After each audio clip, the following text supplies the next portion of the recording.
Good morning. My name is Debbie Hersman, and it's my privilege to serve as the chairman of the National Transportation Safety Board.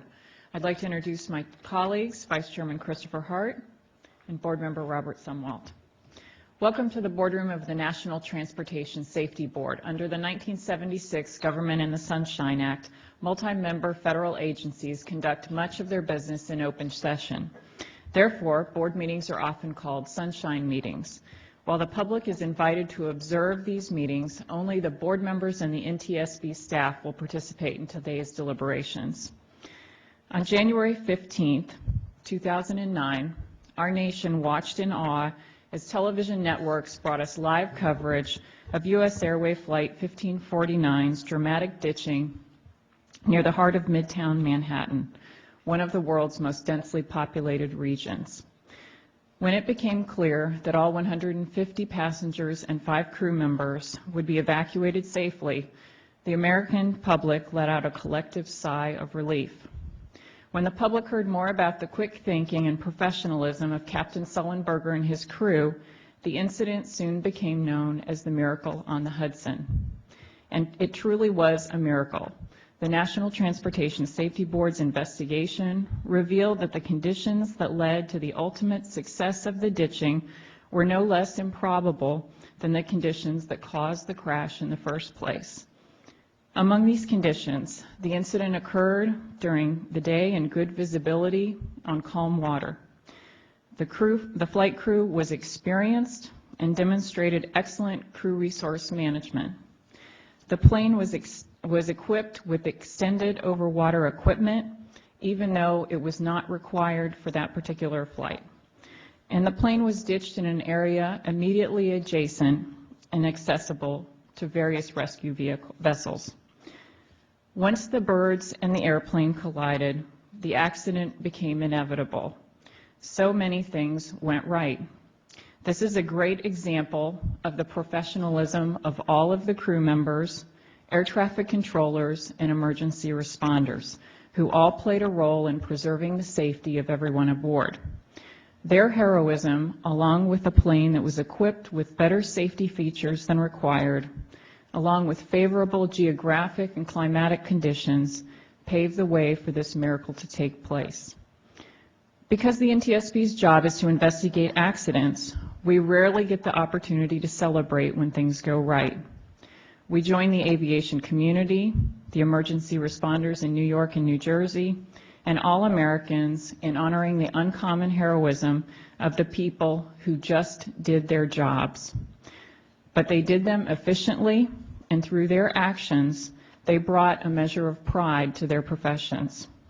There are many who will say that the crew performed admirably, the plane was well equipped, and all of the passengers survived. Why not leave it at that? What could be learned from an accident that will always be known as a miracle? I understand that sentiment, but that's simply not what we do at the NTSB. We are charged with making transportation safer, and as heroic as the Hudson ditching was, we must not forget that it was the outcome of a perfect storm of circumstances. If any one of the favorable conditions I mentioned had been different, for example, if the visibility had been poor, if the flight had simply met rather than exceeded safety equipment standards, if the incident took place over open water where rescue vessels were not at hand, if even a single element had changed, the ditching could have ended not as a miracle, but as a tragedy. The heroism of the flight crew was a necessary but not sufficient condition of the incident's successful outcome. I know some will wonder why the NTSB always looks at a glass as half empty.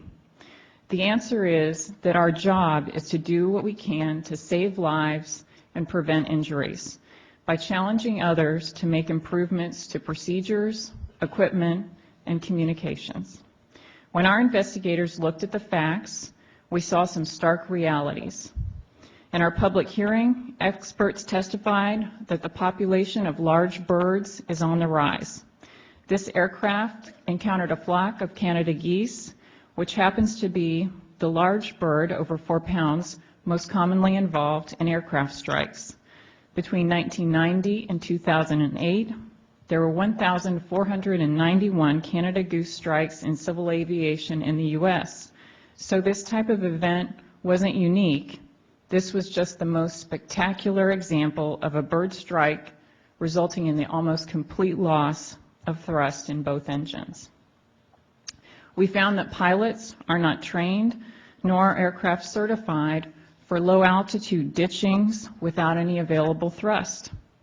Although a 1985 NTSB study determined that 179 certificated airports are located within 5 miles of a significant body of water, and a 1996 FAA report found that 75% of large airports worldwide had at least one overwater approach, we found that life vests and life rafts are not required unless an aircraft is operating 50 miles from the nearest shoreline. The fact is, there are no requirements for most domestic airplanes flying in and out of DC, Chicago, New York, Miami, Seattle, or LA to have life vests or life rafts, something that you simply cannot survive without for any length of time in cold water. And the water on January 15th was a frigid 41 degrees in the Hudson River. Our report today focuses on lessons learned so that future crew members and every passenger will be able to benefit from what our team has uncovered over the last 16 months. Moments after the accident aircraft was ditched in the Hudson River, as the passengers and crew members were being evacuated to safety, the NTSB began its work investigating the causes and circumstances of this accident. On behalf of my fellow board members and the men and women of the Safety Board, I extend our heartfelt appreciation for the countless individuals and organizations on both sides of the Hudson River who came together to support the rescue efforts on January 15th and who otherwise provided invaluable service to our investigation. This includes the responders, the local, state, and national organizations, and countless good Samaritans. To each of you, your assistance was significant. Thank you, and thanks to those who participated in our public hearing. Their expertise was especially appreciated, and to Dr. Dove and the entire staff at the Smithsonian Institute's Feather Identification Laboratory for their wildlife analysis. As we begin today's board meeting, I want to acknowledge the survivors of Flight 1549. Some are with us here in the boardroom, and others may be watching the proceeding via webcast. While everyone is thankful that this accident did not result in lives lost, we recognize that some passengers were injured, and many passengers and their families are still recovering in the aftermath. Although this accident had a positive outcome, its impact was nonetheless significant. Rest assured that as we deliberate today, we will be thinking of everyone affected to consider not only the many things that went well, but also areas where we can do better. A few weeks ago, the NTSB staff submitted the accident report on Flight 1549 for the board's consideration. The board members have had the intervening weeks to study the report, and while we might have met with staff individually to discuss the draft, today is the first opportunity for all of the board members to meet together to discuss the issues contained in the report. During this meeting, board members will hear staff presentations addressing the primary issues identified in the investigation. The board members will also solicit staff comments and explanations on many points. Once we have discussed the draft report, we will consider the conclusions, probable cause, and recommendations proposed by the staff. Sometimes all or part of a draft conclusion, probable cause, or recommendation is revised or rejected by the board members. This is because these are the board's actual deliberations over the report. That is the purpose of the Sunshine Act, to provide the public with a window into our decision-making process. My fellow board members and I are dedicated to a thorough and objective investigation of every accident before the board. The rules governing our participation require impartiality to ensure such objective inquiries. I want to note that Member Sumwalt flew as an airline pilot for US Airways for many years. Also, Vice Chairman, while employed at the FAA, occasionally participated in safety meetings, forums, and of training events alongside Captain Sullenberger. We conferred with our designated agency ethics official and our general counsel, and they've concluded that no conflict of interest and no reason of disqualification exists for either board member. As he has made clear at the public hearing, Member Sumwalt no longer has business relationships with US Airways nor any financial interest in the company. Vice Chairman Hart has had only occasional contact with Captain Sullenberger, which does not create any concerns about his impartiality. Accordingly, all sitting board members are qualified to participate in these proceedings. Approximately 30 minutes after this meeting, copies of the abstracts containing the conclusions, probable cause, and recommendations approved by the board can be obtained from our Public Affairs Office and will be placed on the board's website. At this time, we will begin the presentations for the first item on today's agenda. Dr. Meyer, will you please introduce the staff and begin the presentations? Yes, ma'am. Good morning. Seated to my right is Tom Howder, the Director of our Office of Aviation Safety. Next to Tom is Bob Benson, the investigator in charge for this accident. Harry Reichel, Power Plants. Mark George, Wildlife Factors. Dr. Catherine Wilson, Human Performance. Sitting behind Dr. Wilson at the second table is Jeff Marcus, Safety Recommendation Specialist. To Jeff's left is Jason Fedock, Survival Factor Specialist. And next to Jason is Captain David Helson, Operations. Kristen Sears, the report writer, and then to her left, Gary Halbert, the General Counsel, and Tom Zoller, Executive Officer. At this time, Mr. Benson has the opening statement. Good morning, Madam Chairman, Vice Chairman, and Member Sumwalt. On January 15, 2009, at 3:27 in the afternoon, US Airways Flight 1549 and Airbus A320-214, registered as November 106 US, experienced multiple bird strikes following takeoff from New York's LaGuardia Airport. Birds were ingested by both engines and caused an immediate and near total loss of thrust. Due to the thrust loss, the airplane was unable to maintain level flight. The flight crew subsequently ditched the airplane on the Hudson River, opposite the Intrepid Sea, Air, and Space Museum in New York City.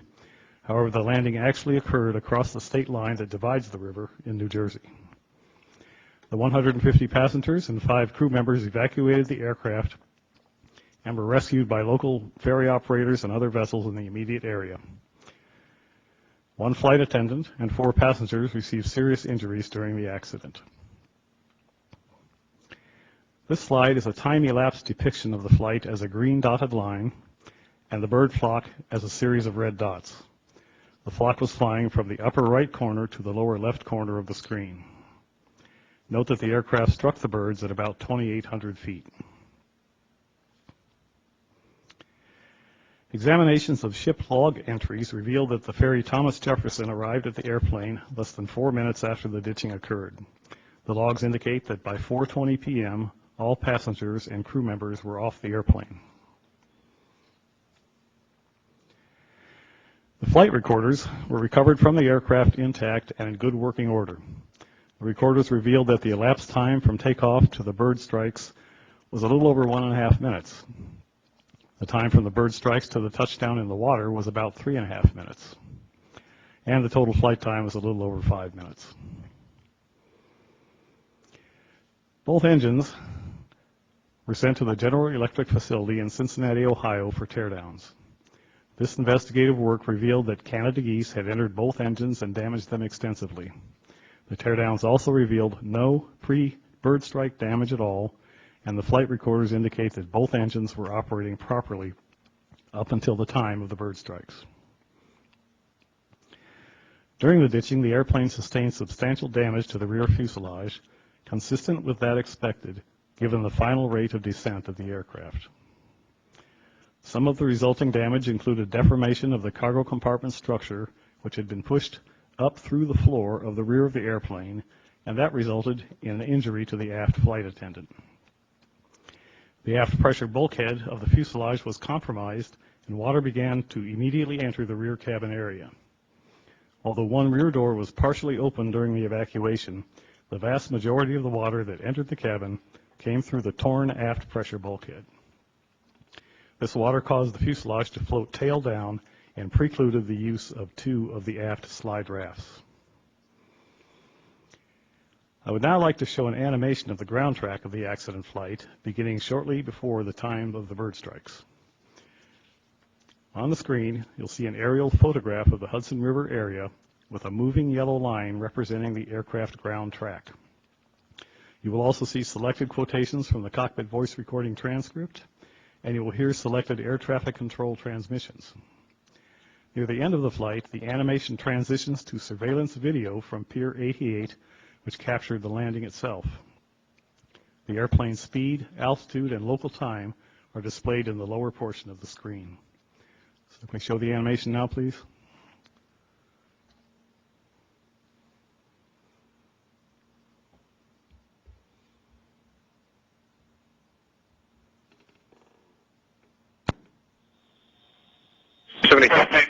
Every day. New York, Johnny 2760, use 5,000, turning in your right, 150. Johnny 2760, climb maintain 10,000. 10,000, Johnny 2760.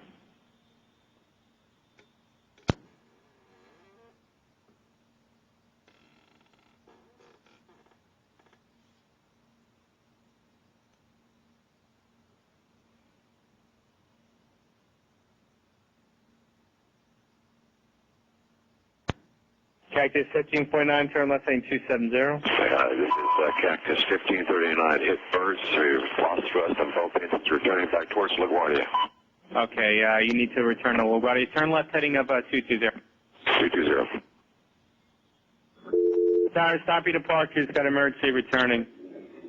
So it's 1529. He bird strike. He lost all engine. He lost the thrust in the engines. He's returning immediately. Cactus 1529. Which engines? He lost thrust in both engines. He said. Got it. Cactus 1529. If we can get it to you, do you want to try to land 1013? We're unable. We may end up in the Hudson. Johnny 2760, turn left 070. 070, Johnny 2760.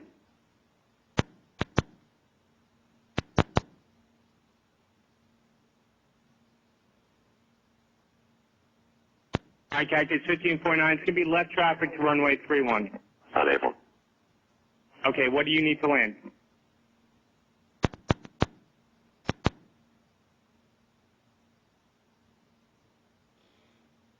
15.9. Runway 4 is available if you want to make left traffic to runway 4. I'm not sure we can make any runway. What's over to our right? Anything in New Jersey, maybe Teterboro? Okay, yeah, off your right side is Teterboro Airport. You want to try to go to Teterboro? Yes. Teterboro, Empire, actually LaGuardia departure guy, emergency inbound. Hey, guys. Cactus 1529 over the George Washington Bridge, wants to go to the airport right now. Wants to our airport. Check. Does he need assistance? Yes, it was a bird strike. Can I get him in for runway 1? Runway 1, that's good. Cactus 1529, turn right 280, you can land runway 1 at Teterboro. We can't do it. Okay, which runway would you like at Teterboro? We're going to be in the Hudson. I'm sorry, say again, Cactus?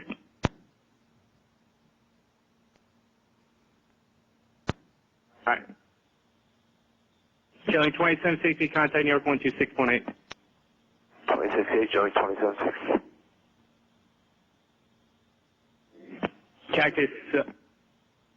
Cactus 15.9, radar contact is lost. You also got Newark Airport up to 2 o'clock in about 7 miles.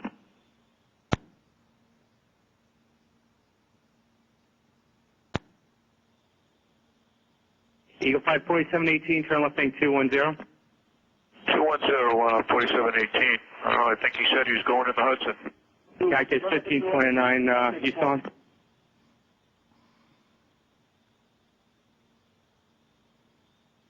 Cactus 1529, if you can, you got runway 29 available at Newark, will be 2 o'clock in 7 miles. You can fly 4718, climb maintain 12000. Okay, 1000 and even 5 at 288.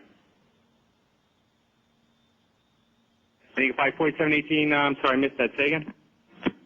And we're up to 12,000, 288. Okay, thank you. You can fly 4718, turn left 220. 220, 4718.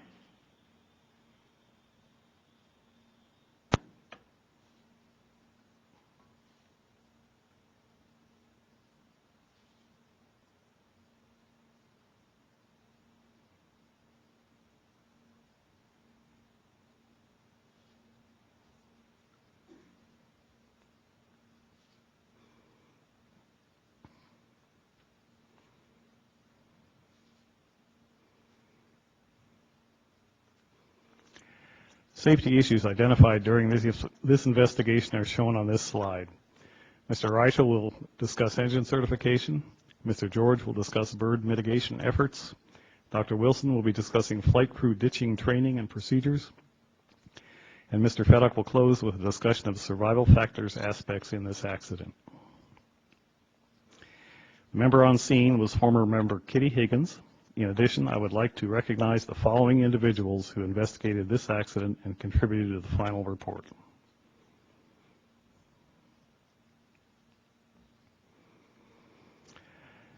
And this slide lists the parties and advisors to this investigation.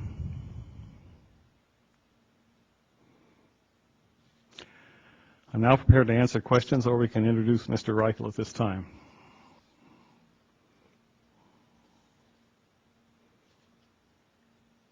Please proceed with the next presentation.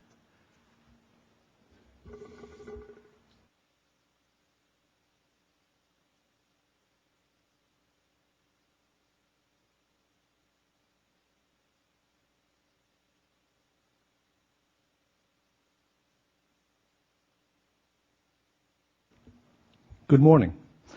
This presentation will review the technical findings and recommendations for the power plant issues of Flight 1549.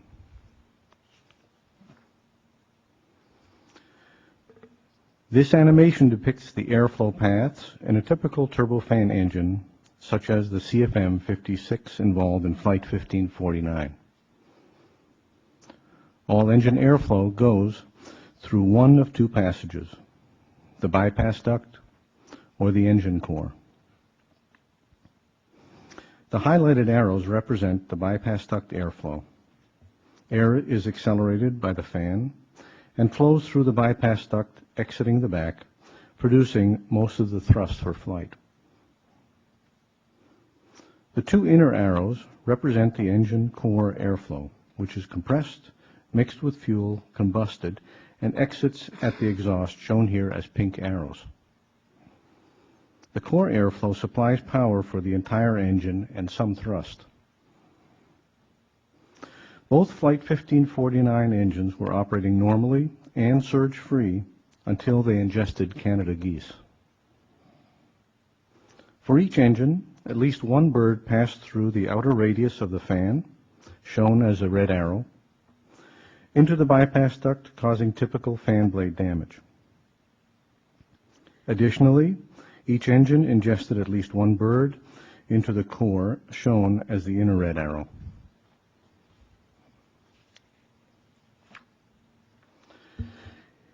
In summary, the engines on Flight 1549 sustained the following. With respect to the bypass duct, damage evidence on the outer span of each engine's fan blades indicated that each engine bypass duct ingested at least one Canada goose. Although some fan blades were dented and deformed, none were broken, so the fan was capable of continued operation, perhaps at a lower power, but sufficient for flight. With respect to the engine core, damage evidence along the core from the spinner through the booster and high-pressure compressor, diffuser, and combustor indicated that each engine core ingested at least one Canada goose. The critical damage occurred in the high-pressure first-stage variable guide vanes. This damage disrupted the core airflow, preventing them from producing sufficient power to sustain flight.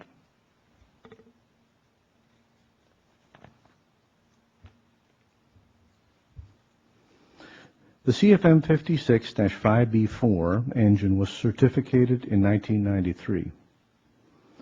To comply with Bird-Ingestion certification rules, the engine had to pass two tests, a large bird and a medium bird test.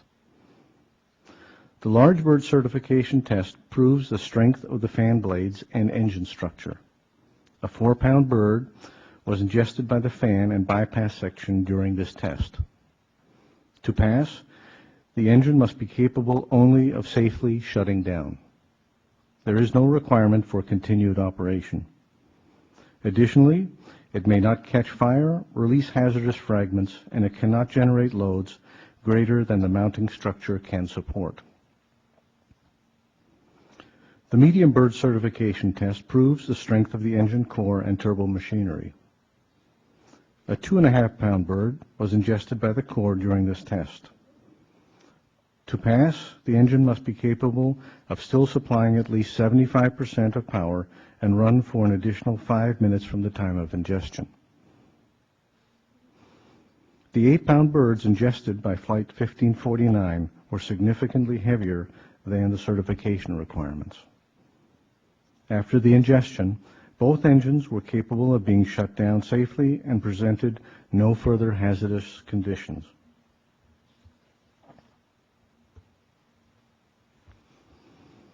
The bird-ingestion certification rules were first introduced in 1974.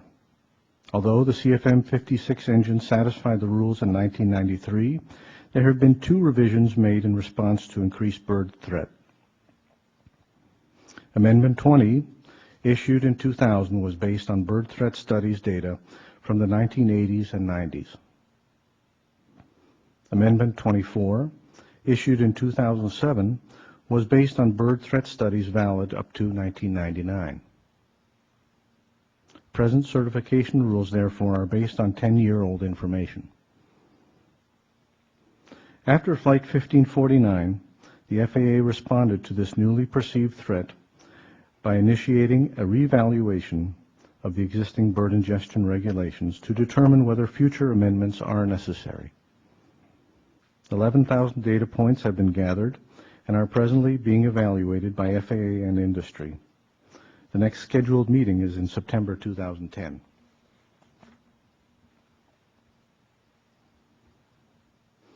At no time during the entire accidents did the engines ever flame out, and therefore the engine dual failure checklist guidance given to the flight crew to relight the engines was ineffective for this event. The flight crew was unaware that any pilot action could not have returned the engine to operational status. The unnecessary relight attempt took valuable time from the flight crew's attention that may better have been used for critical tasks, such as other appropriate checklist items. Had an engine monitoring system been available to advise the pilots of the continued operational status, time may have been used more effectively. Aircraft are already equipped to help flight crews recognize abnormal situations and offer guidance. For instance, terrain pull up for GPWS systems, or go around for wind shear conditions. In certain aircraft, stick shaker systems give a tactile warning to push forward.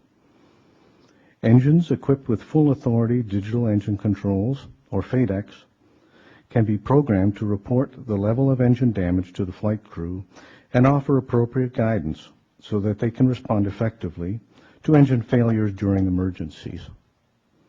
Work has been done in this field by the Navy, NASA, and industry, but the project was terminated early due to funding shortfalls. Staff has proposed a safety recommendation in this area.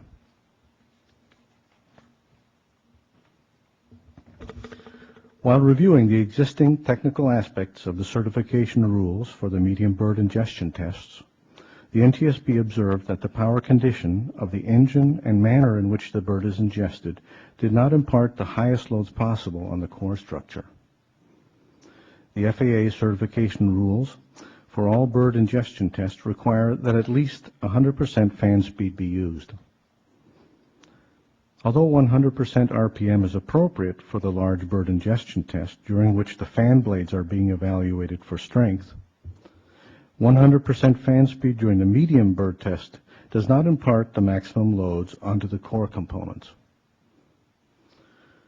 The core inlet is located just aft of the fan rotor, and during the medium bird test, it is being tested to its resistance to a bird strike, and the maximum anticipated bird mass should pass through the fan. A low fan speed will allow a larger bird slice to pass through the fan and impart more conservative loads onto the core hardware. This condition is also more representative of actual climb phase conditions, where it is normal to observe fan speeds of about 82%. Additionally, most bird strikes occur during this phase of flight. Staff has proposed a safety recommendation in this area. That concludes my presentation. Thank you very much for that excellent presentation. Mr. Benson, thank you for your team's work on this accident report. I know that conducting a public hearing and complying with international protocols as far as report production are a challenge in less than 16 months, so thank you for bringing us a timely and a thorough accident report. Thank you also to Mr. Howder and the staff for accommodating many of the requests made by the board members, and I'd like to compliment my colleagues, Vice Chairman Hart and Member Sumwalt, for the high degree of diligence and the amount of work that they put into preparing for this board meeting and for their excellent suggestions that resulted in an improved draft product being brought to the board. Thank you. Member Sumwalt chaired a 3-day public hearing on the accident last June, and there was a lot of good information that was learned during that 3-day public hearing, a lot of information that was put on the record and used to help develop this report. I'd like to thank you for your work on that and recognize you for some opening remarks. Well, thank you. Of course, it's the staff that does all the work. I do sincerely appreciate the hard work that the staff and the parties have devoted to this investigation. I looked, there are over 4,100 pages of documents in the public docket, including 560 pages of testimony from the public hearing that was conducted last year. And the Office of Aviation Safety conducted the public hearing just 4 weeks after the public hearing for the Colgan Air accident.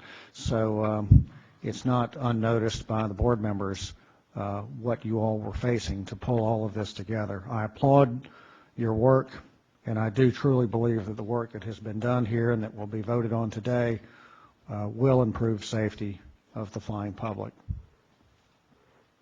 I was at a conference exactly 1 year ago this week, and one of the speakers was a vice president from US Airways, and he was speaking about this accident, and he said the crew made a good landing, but it wasn't a perfect landing. And of course it was a tongue-in-cheek remark that he was making, because he went on to say, as we all know, a good landing is a landing where you can walk away from. A perfect landing is one where you can use the airplane again. And certainly by that standard, this was at least a good landing. In fact, in my humble opinion, as someone who flew as an airline pilot for a pretty good while, I think this crew did a darn good job, and I think they did an excellent job. But it wasn't perfect, and I don't think that anyone expected it to be perfect, because the ultimate outcome was that 155 people came back to land, came back to Earth, and escaped the airplane safely. But today, we will be talking about things that may not have gone perfectly. Again, that's not the standard. We don't expect perfect performance. But today, we will be talking about things that may not have been optimal. And the reason we want to do that is not to be critical of anyone's actions, but to be able to learn those lessons, so that if someone is faced with this same situation or a similar situation in the future, they will be able to have the benefit of the knowledge gained from this investigation. On Friday, I listened to the cockpit voice recorder again. I listened to it a year ago before the public hearing, and on Friday I listened to it again, and I was amazed with several things. First, I was really amazed at how quickly 3 minutes and 31 seconds can go by. We sit there and we spend copious amounts of time going over these details, and when you hear it in real time, it means something entirely differently than reading about it on paper. I was also amazed but impressed with how calm the flight crew remained throughout the entire event, even though it was a short event. I'm sure to them it seemed much longer. And I was also struck with the number of audible alerts. You can see in the CVR transcript where it says beginning of continuous repetitive chime, continuing through the end of the tape, but until you hear it blaring in your ears, continuous repetitive chime certainly lives up to its name. It is continuous and it is repetitive. And if you don't know what a CRC sounds like, it sounds like a doorbell going ding, ding, ding, ding, ding, ding, ding, ding, ding, ding, ding. And it's doing that for a lot of the flight. The crew has GPWS warnings barking at them, TCAS alerts, TCAS resolution advisories, all of these things that would have severely distracted a crew under quote-unquote normal conditions, but this crew wasn't facing normal conditions at all. They were facing the challenge of their life. They were about to land an airplane on water. So those things struck me. The NTSB's investigative efforts have taken about 15 and a half months to bring us to today. And in talking to Mr. Howder, he estimates that over 20,000 person hours have been spent on this investigation. Madam Chairman, don't panic. That's not all from the NTSB's payroll. That is from the parties as well. But the point is that about 20,000 person hours have gone into trying to figure this accident out. But by comparison, the flight crew of US Air 1549 had only 3.5 minutes to figure it out. Madam Chairman, I have some comments, but regarding some questions regarding power plants. However, I will yield the balance of my time and wait for the next round. Thank you. Vice Chairman Hart. Thank you. I, too, want to congratulate the staff and the parties for an enormous amount of hard work that was put into trying to learn from this fortuitous incident to see if something like it happens again, we can do even better next time. And as Member Zumwalt said, that's not by way of criticism of anybody and what they did, but just by virtue of the fact that everything that happens, we can try to learn from it to do it better if it happens again. Just have, first of all, some kudos. It strikes me that the fact that these engines contain the damage is pretty amazing, and I think the regulators and the U.S. and elsewhere and the engine manufacturers deserve kudos for designing an engine that can withstand a bird that's much larger than it was designed for and still contain it, because uncontained engine damage in this case would have almost certainly led to a very different result. So I do want to indicate that there are a lot of people over the years who put a lot of hard work into making that happen, and that contributed to the successful result today. One of the questions I have is the test that you would propose for bird strikes would be different for different sized birds, and I'm not sure if I understand the reason for the different tests for the different sized birds. Could you help me with that? Do you mean the large bird tests? Yes. For the 4, 6, and 8 pounds? Yes. As birds get bigger, the likelihood of a complete bird being ingested by the entire inlet becomes less, and it's more likely that the bird will get cut in half or a portion of it will enter the engine. Meaning the core when you say the engine? Meaning, well, the bypass or the core, either one. Okay. When a bird will, as it gets larger, it's less likely that the whole bird will be ingested. So it's dependent on the engine size itself. As the engine gets larger and larger, the likelihood of a larger bird being completely ingested by the engine increases. So the FAA and industry has, through the years, they have 20 years of database. They evaluate the size of engine and the likelihood of a bird, the size of bird entering that engine, and then develop these rules from that data. Does the size of bird also affect the likelihood of it going into the core? No. The engine, it is 10 times to 11 times more likely for an engine to be ingested into the bypass duct. It's 1 in 10 times will an engine be ingested into the core, because the bypass duct is a lot larger and has a more significant area. And additionally, the spinner and the shape of a lot of the engine hardware deflects the bird and it also centrifuges the bird outwards so that it doesn't get ingested into the core. And there's a lot of work that's done in that area. So it is more likely that a bird gets ingested into the bypass duct. Okay, thank you. No further questions on this one. Mr. Reichel, thank you for your presentation and for the work that you put into this report. Can you explain to the folks who might be watching what what standards apply and if there's a cutoff. When I was reading the report, I was struck that it described this type of aircraft as a small transport category airplane engine. And so can you tell me what the cutoff is, just for the general public so they understand these small categories aircraft are not, the engine size is determined on what type of tests they're subjected to. And it's my understanding that the large flocking bird requirement doesn't apply to engines that have inlet areas that are less than 3,875 square inches. So can you just help kind of the public understand what is large and what's small? Because this airplane seemed pretty big to me, but it's still considered small. Yes, it's considered small. A large engine such as a GE90 has an inlet diameter of over 7 feet. You can stand in the inlet, and this particular one is about 4 feet in diameter, and it's a relatively small engine, even though it is, when we look at it, it looks large. So, like, this is this type of airplane can carry 155 people. You know, that's what we had in the accident. What would a large airplane look like to the public? Airbus 380. Okay. Well, I get that. That's about as big as you can get. Who else? What other aircraft types would be considered large? Where would the cutoff be? This is small. What's the next size up that would be considered large? Large Airbuses, the 767, 757s. Okay. So 73s are small? Right. Okay.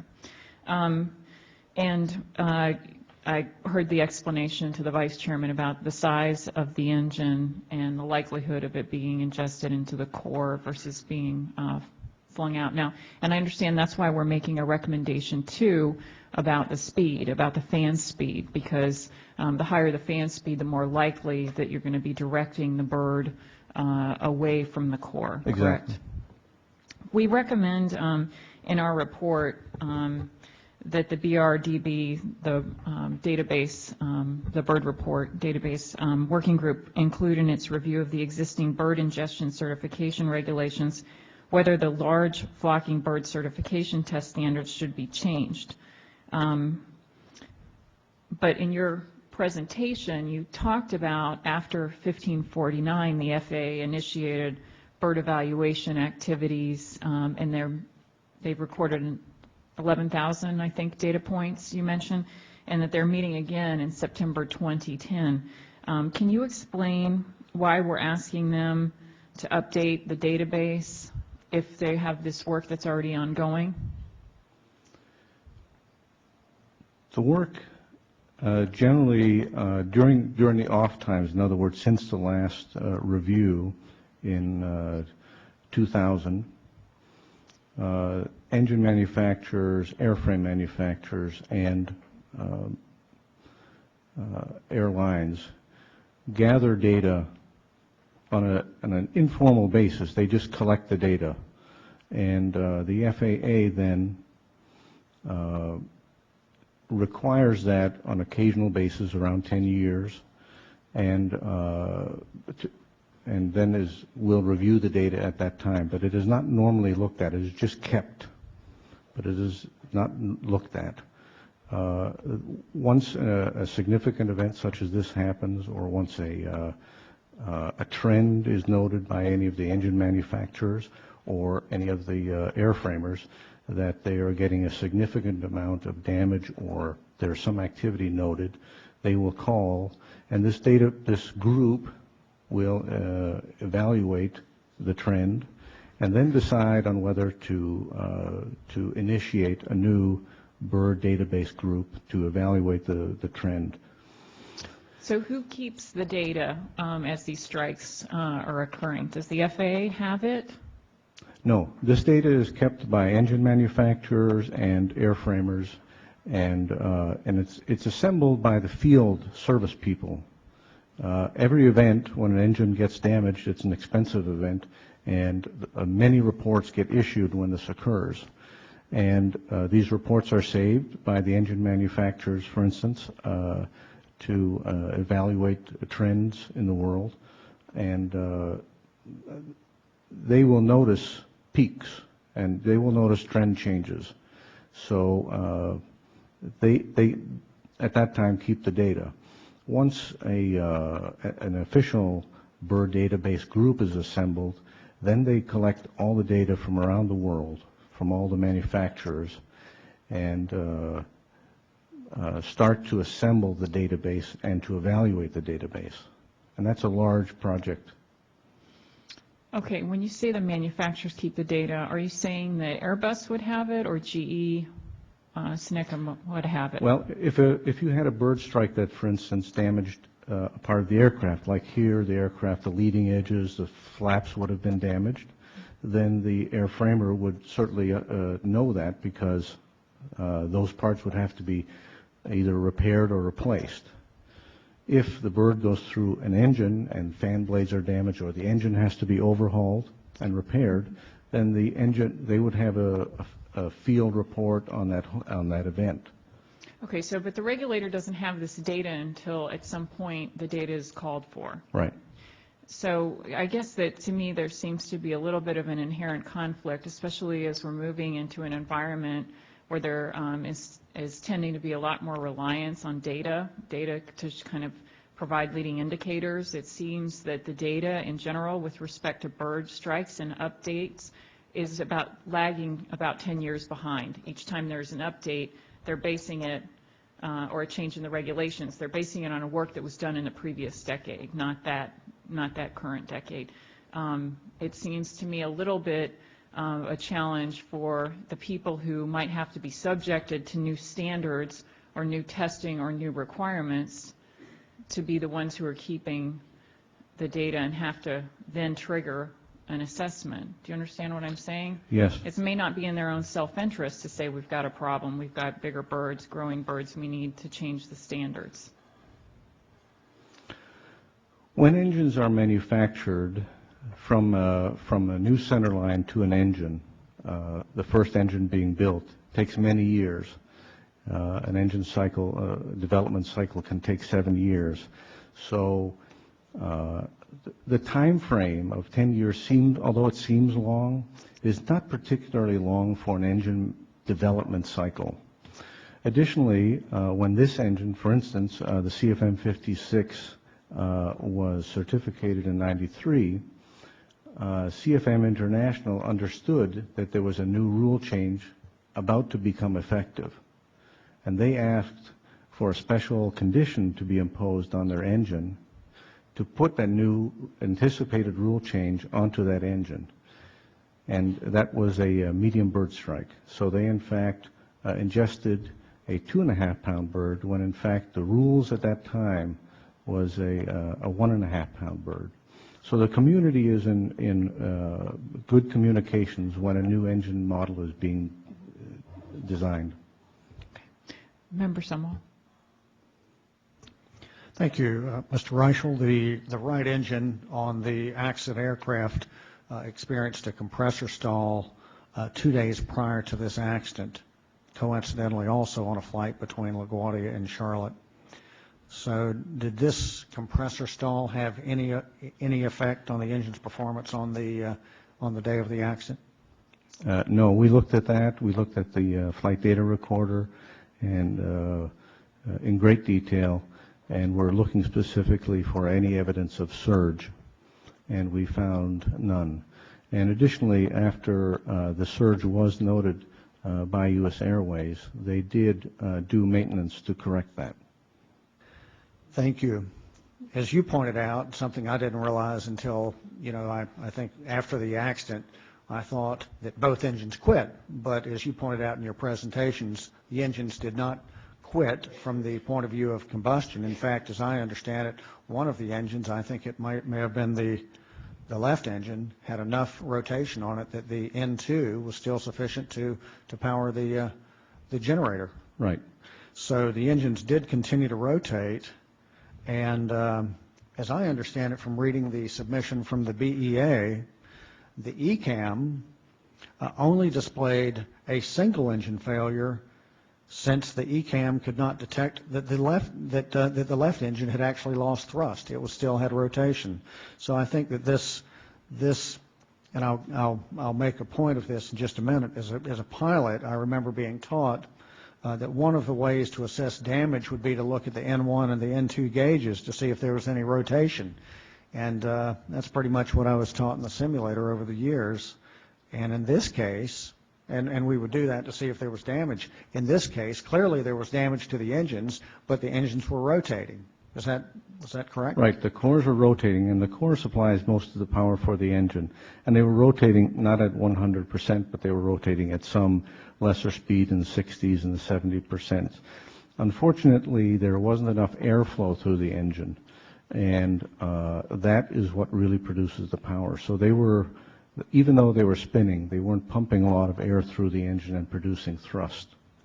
Thank you. And because of this, because of the fact that there may have been a situation where the ECAM detected only a single engine failure, at least according to the BEA submission, and the fact that the N1 and N2 gauges on each engine would have showed that they were rotating, I am pleased that staff is proposing a recommendation in this area to develop technology to better inform pilots of the continuing operation status of an engine. And I think that will be a good recommendation for a lot of reasons, including the one that you mentioned, and was to be able to tell the pilots that this engine is not going to restart, so don't waste valuable time trying to, because it's not going to work. Mr. Marcus, I noted that we issued 8 recommendations to EASA, and I don't recall, I've only been here just a little bit under 4 years. I don't recall seeing us issue recommendations to EASA. Can you speak for a minute about that, please? We've issued recommendations to EASA over a number of years. Probably the first one came out of American 587, and it was issued to the French DGAC, but when EASA was created, they took over the responsibilities for the state of design under ICAO. Since then, we've issued recommendations to EASA dealing with the display of information in some of the Airbus models and some issues with the hydraulic pumps on Eurocopters. Thank you. And as I understand it, according to ICAO Annex 13, we are supposed to issue recommendations to the, in this case, EASA, since it involves an aircraft that was certified in Europe. Am I basically on target there? That's correct.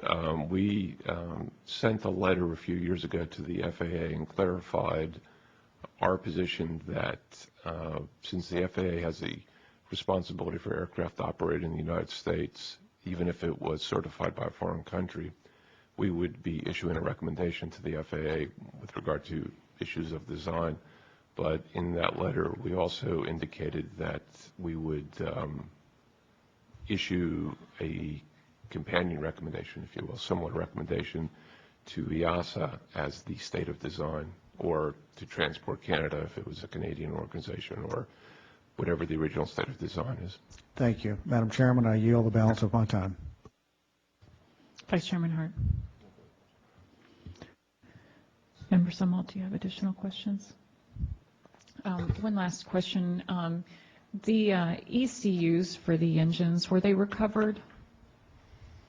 No, the ECUs sit on the front of the fan shroud near the front of the engine and are held on by 4 brackets, and they're quite heavy boxes, large heavy black boxes, but they were lost during the impact.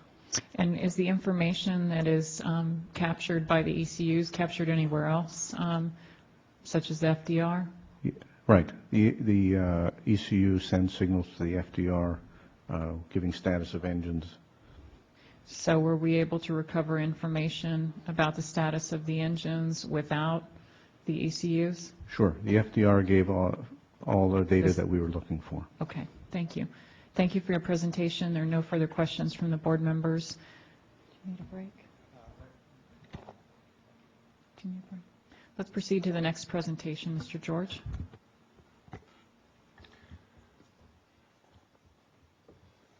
Good morning. My presentation will address the identification of the birds involved in the accident, the improbability of the bird strike, the responsibility of airports to mitigate wildlife hazards, and methods to increase conspicuity of airplanes to birds. Following the recovery of the airplane, investigators found biological material on the airplane fuselage and in the engines. Samples of this material were sent to the Smithsonian Institute's Feather Laboratory for analysis. Based on feather examination and DNA analysis of the remains, the Feather Lab identified the samples as belonging to the species Branta canadensis, commonly known as Canada goose.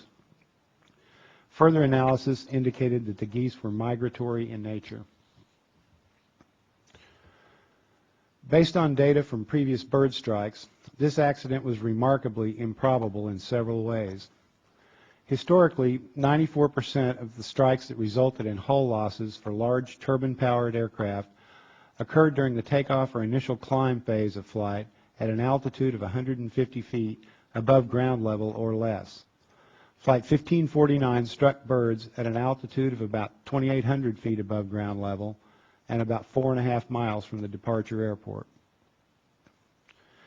December, January, and February are the 3 consecutive months with the lowest number of strikes involving Canada geese, snow geese, and brant.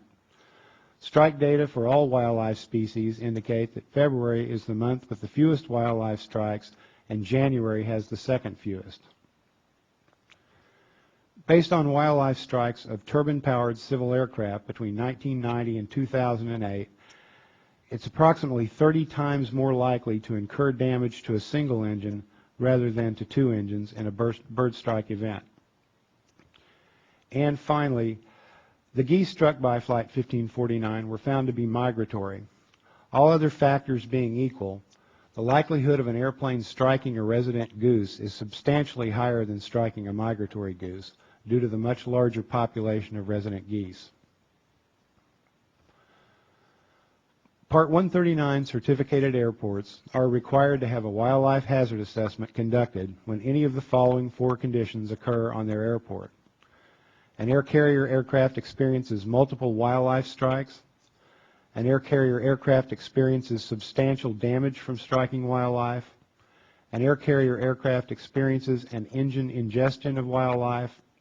Or, if wildlife of a size or in numbers capable of causing the events listed above is observed to have access to any airport flight pattern or aircraft movement area. If the assessment identifies wildlife hazards in the area, the airport would then be required to prepare a wildlife hazard management plan based on the assessment to be included in their airport certification manual. The wildlife plan describes the procedures the airport will use to mitigate wildlife hazards on and near the airport. LaGuardia Airport had a long-term wildlife plan that addressed wildlife challenges on the airport as well as the surrounding areas. LaGuardia and other Part 139 airports concentrate wildlife mitigation efforts on areas within the perimeter fence where hazardous species can either be removed or harassed away from the airport once they are identified. An airport's ability to reduce off-airport attractants is limited, especially in highly populated areas with established businesses or with geographical challenges like rivers or other bodies of water. However, it is important to understand that the subject bird strike occurred at a distance and altitude beyond the range of LaGuardia's wildlife hazard responsibilities and thus could not have been mitigated by the airport's wildlife management practices. As previously mentioned, the National Wildlife Strike Database indicates that about 94% of wildlife strikes occur at or below 150 feet above ground level. Since aircraft operating at such altitudes are typically on or very near an airport, it's important to maintain robust wildlife mitigation efforts on airport property in order to reduce the likelihood of wildlife strikes. During the public hearing for this accident, we learned that only about half of all Part 139 certificated airports have had a wildlife hazard assessment, thus do not have an approved wildlife hazard management plan in place. Staff believes that a considerable safety benefit could be gained if all Part 139 airports were required to conduct a wildlife hazard assessment and to incorporate a wildlife hazard management plan based on the assessment into their airport certification manuals. Staff has proposed a recommendation in this area. As was discussed in the public hearing, birds tend to avoid airplanes if they are able. This ability is enhanced when birds can detect airplanes early enough to maneuver away from the flight paths. Several airplane-based methods of increasing conspicuity and repelling birds were discussed in the public hearing. For instance, the use of flashing or pulsed aircraft lighting has been shown in USDA research to disperse certain species of birds. Similarly, lasers have been used to disperse birds away from areas on airports where they pose a hazard. Finally, anecdotal reports from pilots indicate that onboard weather radar may repel birds away from an airplane, but to date, no conclusive evidence of this phenomenon exists. USDA officials stated that research efforts into these and other methods to repel birds were ongoing, and staff believes that continued research in collaboration with the FAA may identify strategies to reduce the likelihood of a bird strike in the future. Staff has proposed recommendations in this area. And that concludes my presentation. Thank you, Mr. George. Member Sumwalt. Yes, thank you. I think it's interesting that these, I asked my wife a few weeks ago, I said, do you think these were migratory birds or resident birds? And she said they were migratory. And I said, how did you know that? And she said, well, because they're migratory birds. Well, in fact, in reality, apparently of the Canada geese species, 71% of those are resident birds, and only 29% are migratory these days. So the migratory population is decreasing, and the resident population is increasing. So I guess the United States is becoming the Florida for birds. They move down south, and they like it, and they stay. I want to acknowledge the efforts of the Smithsonian Institution's Feather Identification Lab. I went over a couple of months ago and to see what they do over there. It's amazing. They've got over 600,000 birds, mostly in drawers. They can pull out, and there's 15 birds or so in a drawer, and they've got hundreds and hundreds of drawers filled with birds. I think it's intriguing to see how they do their work. The fact that they were able to take DNA and feather samples and identify the species, the sex of the birds, and whether or not the birds were migratory or resident. I think this is truly amazing science, and it was invaluable in the NTSB's investigation. So I'm appreciative of the efforts of those folks. And they've helped us recently in other investigations as well. Mr. George, you acknowledged this, and it was acknowledged in the public hearing that current methods such as avion radar and bird mitigation programs would not have prevented the circumstances of this accident. The bird population is growing. Engines are quieter. They have larger frontal areas than they did years ago, thus leading to more exposure, potential exposure.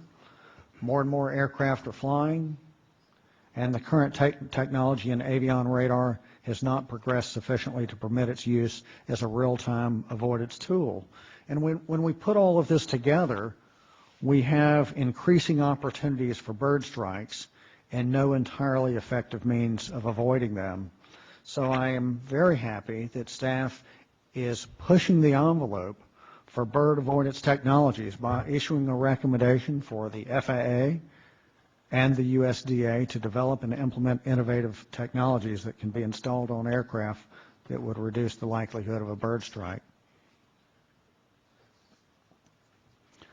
The Wildlife Group Chairman's report stated that one overseas carrier conducted a study with pulsating landing lights, and found that that particular airline had a 10 to 30% reduction of bird strikes on one fleet and a 10 to 40% reduction on another fleet.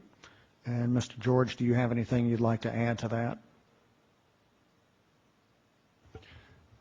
Not really. We were, that was one of the few instances of any research that we could quote in there. It was, I was a little hesitant to put it in there since the manufacturer of the pulse lights were the ones that sponsored the research program, and then their results were kind of sketchily laid out in there, the 10 to 30% decrease, and wasn't real good, but it was at least something, and it showed that they were actually achieving something with those pulse lights. Is the USDA also conducting some research, or have they conducted research in that area in the past? They have, and in the public hearing we were told that they intend to get some installed on airplanes and try it that way. They did them in some experiments that were ground-based up, previously. Thank you. I noticed that in 1999 the NTSB issued a recommendation which asked the FAA to conduct wildlife hazard assessments at all Part 139 airports, but the FAA replied that they would not require that because it would be cost prohibitive, and the NTSB closed that recommendation as unacceptable. But I do understand that the FAA is changing their stance on that. The FAA has initiated a rulemaking late last summer to make assessments mandatory on all Part 139 airports, whether or not that airport has had a triggering event, and they anticipate publishing an NPRM by the end of this year. I'm glad to see that they are moving forward with that initiative, and I hope that they will continue not only through the rulemaking process, but make it into a final rule as well, because I think we have a recommendation to further encourage them to do that. No further questions. Vice Chairman. Thank you. You indicated that the likelihood of a single engine taken out by a bird is 30 times greater than a dual engine failure. Did I understand that correctly? That's correct. Do we have any recorded events of other, I'm not aware of any other events when two-engine airplanes had two engines taken out by birds, and do we have records of that, and if so, do we have enough of them that there's a trend over time? I'd just like to have some history on similar events of two engines being taken out by birds. I'm not aware of any other two-engine airplanes having both engines taken out. There are four-engine airplanes that I seem to remember, but I don't have that at my fingertips, so I can't really respond to that. Do we have any indication of any three-engine airplanes having, I mean, what's the story with three-engine airplanes? Do we have, I know there aren't not as many of them, but I just wondered. There is data out there. In fact, I have a large stack of accident reports right here, but I don't have them compiled that I could speak to right now. Okay, thank you. That's it for me. I'd like to follow on a question that Member Sumwalt asked. In 1999, we asked the FAA to require wildlife assessments at all Part 139 airports, and we closed that unacceptable. And as Member Sumwalt pointed out, on a fact sheet from FAA that was released on January 14th, 2010, they indicated that they plan to issue an NPRM in 2010 to make wildlife hazard assessments mandatory for all Part 139 airports, regardless of whether there's a triggering event.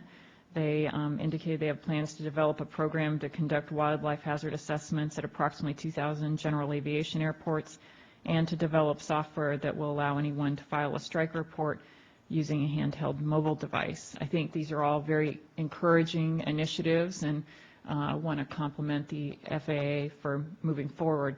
But we have a recommendation in our report that asks, again, it seems like we're asking what we asked in 99 that they were not interested in doing, to require all Part 139 certificated airports to conduct wildlife hazard assessments. Given that the FAA has already indicated that they'll have an NPRM out this year, why did we feel it was necessary to issue this recommendation?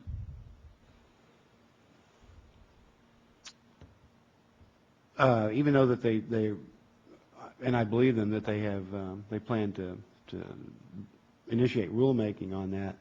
Various things happen from time to time where rulemaking gets pulled back, or even I found out yesterday that there have had final rules have been actually rescinded.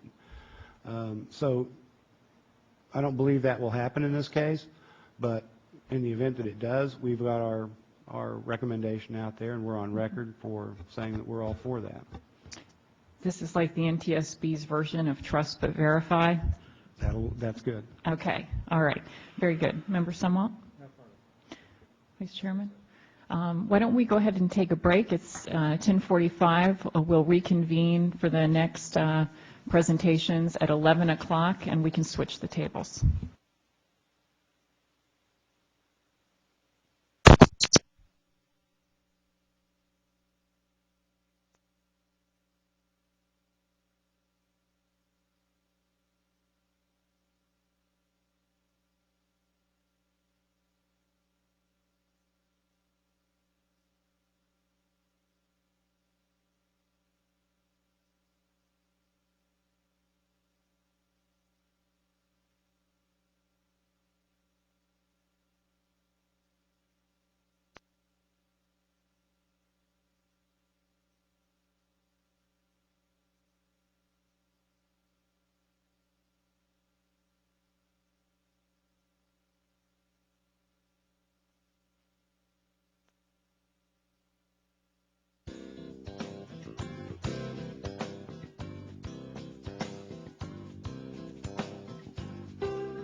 Welcome back. We'll proceed to the next presentation.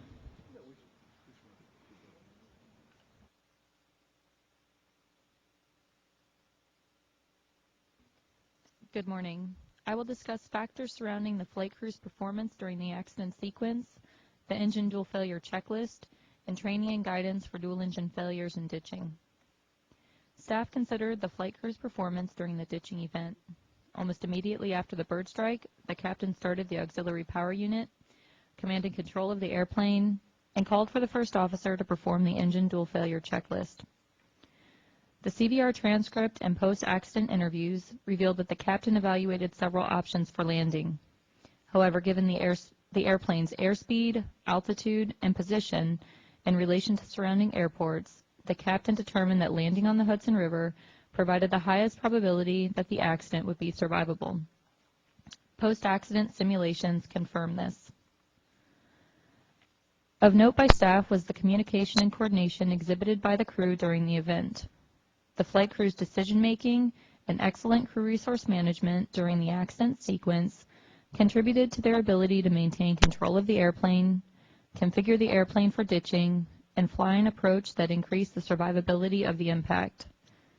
During post-accident interviews, both pilots indicated that the CRM training they received at US Airways was integral to the success of the accident flight. Resulting in part from high workload, stress, and task distraction, the captain had difficulty maintaining his intended airspeed, and the alpha protection mode was activated. Alpha protection prevents exceedance of the safe flight envelope and the pitch and roll axes. Operating within the alpha protection range attenuated the captain's side stick inputs during the flare to ditch.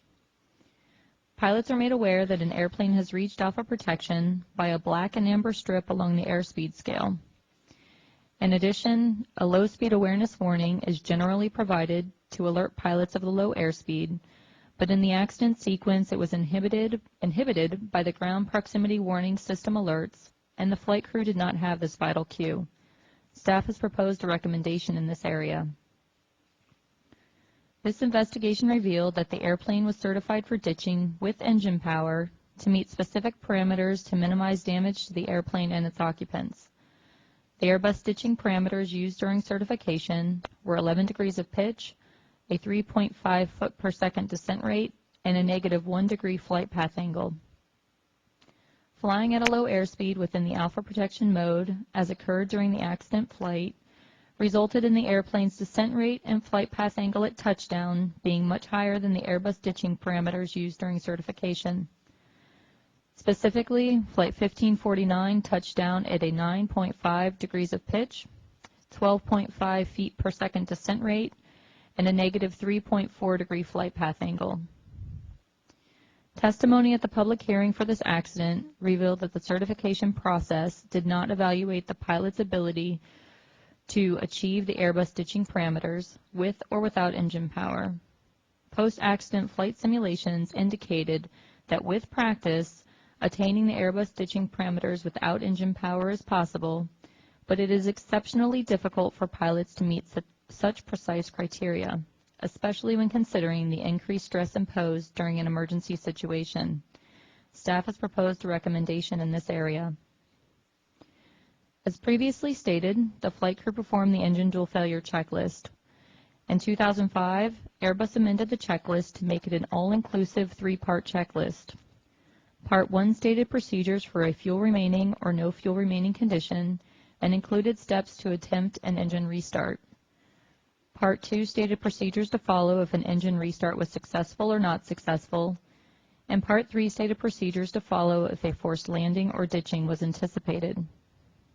Of concern to staff was that the checklist was 3 pages long and intended to address high altitude events.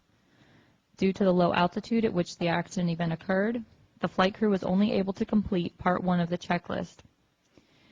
NASA researchers have studied the difficulties inherent in designing checklists and procedures for emergency and abnormal situations.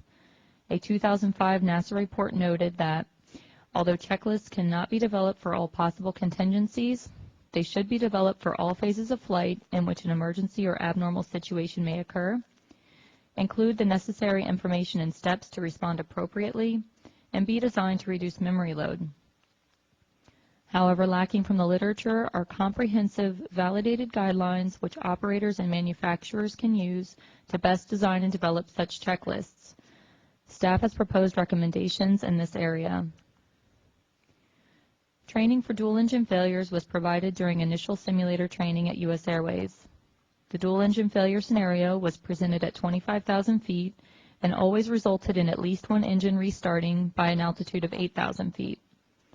Pilots were not presented with scenarios at low altitudes, and no scenarios were used to train pilots to conduct a possible ditching or forced landing. This training was consistent with Airbus recommendations and industry practices for such a failure.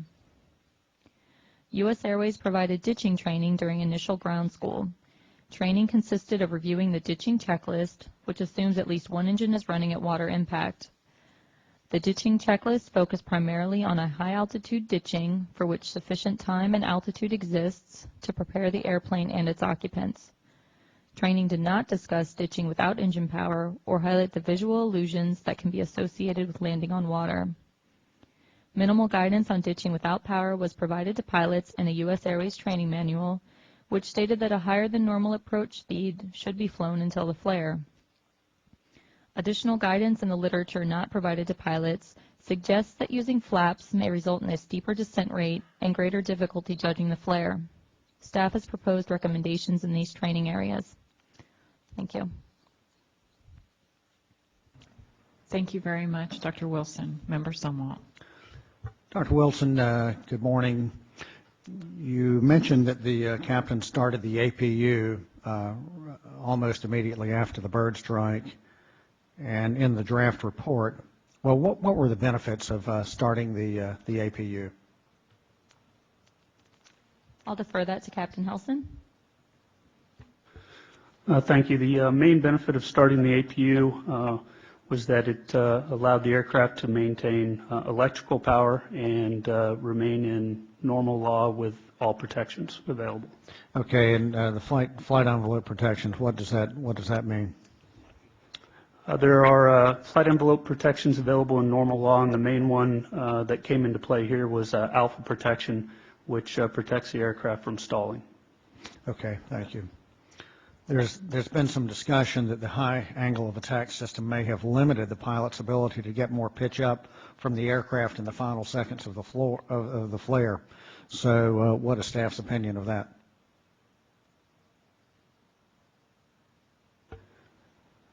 Yes, we believe that two things, that the alpha protection did act as designed, protecting the aircraft from a stall, but there are also features that prevented increased pitch from being available. Okay, thank you. Now, I'm going to make a statement. I want to see if you agree with me. You've flown the Airbus A320, is that correct? And you're type rated in the airplane? Yes, sir. Okay, and I flew it as well, and I'm type rated in it as well. So it would seem to me that based on that experience that I have, that perhaps there's a misunderstanding with pilots. Perhaps there's a common belief that when you pull back on the side stick, you will always be able to get alpha max. But is it more accurate to say that the aircraft will give you all that it can give while protecting the aircraft from a stall, excessive load factor, phugoid isolation, but that does not always necessarily mean that it's going to give you alpha max? Is that a correct statement? Yes, sir, I agree with that. So pilots need to better understand what the aircraft will and will not be able to give them, and staff has proposed a recommendation in that area, correct? Yes. Having said that we want pilots to understand exactly what the aircraft will and will not be able to give you. Personally, after flying this event a year ago in a simulator, after listening to the CVR several times, I'm personally not convinced that if the pilots would have had this academic knowledge that it would have made any difference in this case, because I think the crew did absolutely the best that they could. They were reacting to a situation. The captain was flaring as he perhaps normally would on a normal landing. I think he said the aircraft felt about like it normally would, I believe. I'm not convinced that if he had this additional knowledge, it would have made a difference in the way he flew the airplane. Do you have any feelings on that particular personal opinion of mine? Well, we believe that if those limitations, the edge of that normal flight envelope is affected by the manner in which the technique used by the crew and the manner in which they approach the edge of that envelope, then we think that would be helpful information for them. Okay, thank you. I agree that pilots do need to be better informed of this finer aspect of the flight envelope protection system. The page 124 of the draft report states, the flight data recorded data indicates that the airplane was below green dot speed and at VLS or slightly below VLS for most of the descent, and about 15 to 19 knots below VLS during the last 200 feet. That's right out of page 124 of the draft report. So let me go ahead with you and sort of dissect what this means. What does it mean? What is green dot, and what does it mean to be below green dot? Well, in this particular case, well, first of all, green dot is your best lift over drag. It would give you your best glide distance. However, in this particular case, once the landing area was decided upon by the captain, there wouldn't have been a need to maintain green dot to get that additional range. However, we have stated that additional airspeed would have been beneficial. Yes, but the significance of being below green dot is not significant at this point, because as you pointed out, he's not trying to see how far he can glide. If he would have glided the airplane out to the Verrazano-Narrows Bridge, that wouldn't have been good, because there's not boats out there that would have provided the immediate egress.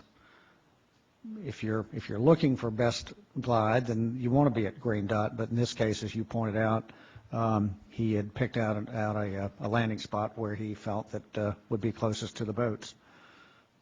Now, how about being below VLS?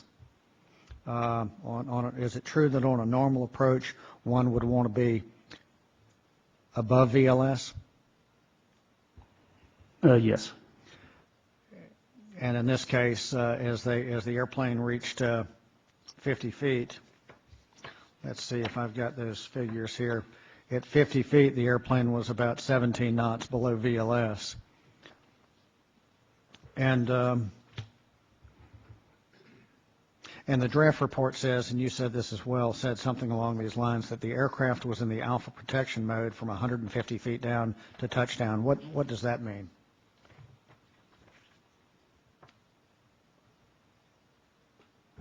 That the alpha protection, flight envelope protection, the parameters or the criteria existed for that protection feature to trigger, and then the aircraft stayed in that alpha protection mode from then until touchdown.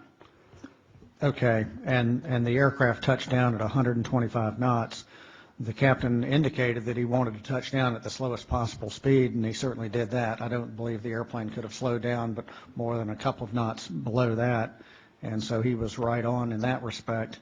But when the flare began, the airplane was in, when he came down and started the round out for the flare, he was in alpha protected mode, and in plain English, I think that basically means that the airspeed was slow, which did not allow the excess energy to be used to dissipate, to flare the airplane and achieve a touchdown that would have been within the certification parameters of the aircraft. Am I correct there? Yes. And as a consequence of not having excess speed in the flare, the airplane touched down at around 12.5 feet per second instead of the parameters derived in certification, which would be 3.5 feet per second. Correct? Correct. The captain stated in his interview and in testimony that his speed was right where he wanted it to be, safely above VLS is what he said. But through analysis of the FDR, we now know that the airplane was 17 knots below VLS at 50 feet. And Dr. Wilson, I'd like for you to weigh in on this. You did say this, but with everything going on, trying to judge the flare, having that continuous repetitive chime going continuously and being repetitive, listening to the GPWS yell at you, pull up, too low, too terrain, pull up, everything else going on, the high workload, the stress, the task saturation. Could this explain why somebody under those circumstances may have thought that the speed was quote unquote safely above VLS, when in reality we now know after the fact that it was below VLS? Correct. We know that when pilots are stressed that they shed tasks, so it's possible that he wasn't monitoring his airspeed because he was distracted by these other alerts and tasks that he was also performing. And we know that as I mentioned in my presentation, that the low speed awareness cue was not available to them because of the ground proximity warning system alerts. And that is something that we feel could have gotten Captain Sullenberger back into the loop if he had been aware of his low airspeed. That was a cue that wasn't available to him. Well, thank you. And for the record, pilots always like to think they're pretty good. And I certainly don't think I could have done any better under the circumstances. Thank you. Vice Chairman. Thank you. I'd like to ask some questions about the flare, because that's an aspect that concerns me as possibly a fundamental disconnect in our thinking, because I'm not sure that a flare is a practical procedure in this circumstance. Let me read from page 83. The US Airways ditching guidance was similar to military ditching procedures and ditching guidance contained in the FAA Aeronautical Information Manual, both of which state that if no power is available, and I think we're pretty close to that, if no power is available, the approach speed used during a ditching should be greater than normal down to the flare to provide the pilot with a speed margin to break the glide earlier and more gradually, thus allowing the pilot time and distance to feel for the surface. So that's basically what Member Summerall was talking about, was the higher speed in order to use that energy for the flare. I am not a seaplane pilot, but my understanding is that the recommendation for seaplane pilots normally is not to flare, for the simple reason that it's very difficult to determine altitude above the water, unlike the ability to determine altitude above a runway. And so the recommendation for seaplane pilots landing under power in normal conditions would be to establish a small descent rate, 100 to 200 feet a minute, and then just wait until you hit the water, but do not try to flare because of the difficulty of ascertaining your altitude visually. Now, most of that guidance would be for much smaller airplanes than this. I don't know that there is much guidance. Apparently, from what I'm seeing here, there isn't much guidance on what to do for no power descent in bigger airplanes like this one, but I'm just concerned that the whole concept of flaring, I mean, we had the fortunate occurrence that it was daytime, but if it had been nighttime or limited visibility, then flaring would have been a much more difficult option. I'm just concerned that the whole concept of flaring from a no power situation is problematical, and that we need to look at that. The reason I'm addressing this is because I intend to propose a recommendation to this effect at the end of this proceeding. But I think there's a fundamental disconnect that the concept of a flare out of a no power situation, especially over water, is troubling to me. We actually discussed this topic with several seaplane pilots and also read the FAA Seaplane Handbook. And the technique that you're describing is the technique to use for landing on very smooth, glassy water.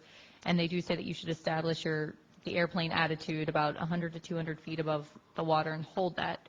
But that also assumes that the pilot has engine power to be able to maintain that attitude. Correct. And again, from our discussions with seaplane pilots, they said that in a power off situation that you would use that higher than normal airspeed and then flare above the water. You're saying that's the guidance even for seaplane pilots, is to flare above the water. It's to use a higher than normal airspeed and then flare. Okay, well that's something that I think would require a whole lot more training than most people get, and I'll be making a recommendation to that effect, because the concept of flaring out of a no power situation is very troubling to me. So I will make a recommendation to that effect. Thank you.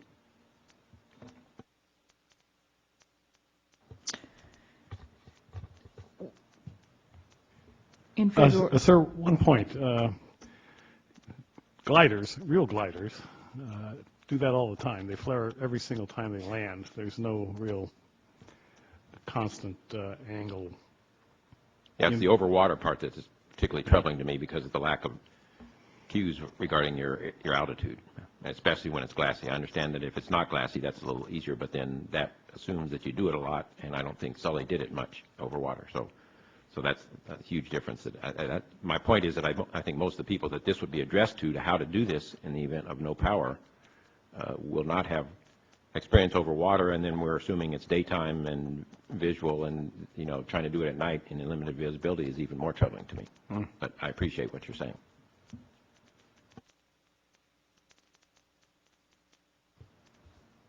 any additional comments from the staff? Okay.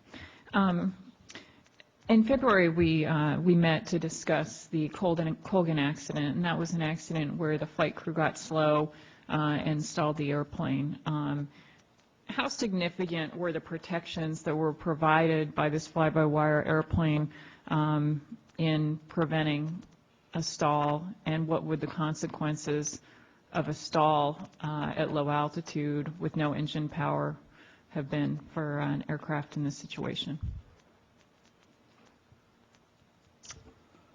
I think, as stated before, the alpha protection that was triggered is intended to protect the aircraft from a stall, and it did work as intended in this case. And as to the second part of your question, the consequences of a stall at low altitude, there could be many, but for example, a stall at low altitude would destabilize the aircraft. Possibly one wingtip would drop.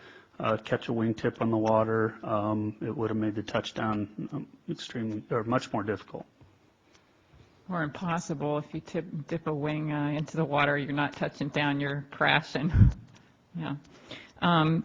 And I think the question kind of that I have is they were really kind of riding right on the edge of Alpha Prot for some period of time, correct? Yes. So that protection really was there for them and prevented them from entering into a stall. Correct. And obviously there was a lot going on, as we've said, in the cockpit. Now let's talk about these two pilots, because again, let's contrast them with pilots that we've looked at recently, and I think the outcome of this accident is very different. But likewise, the pilot history is also something that's very different from what we normally see here at the board.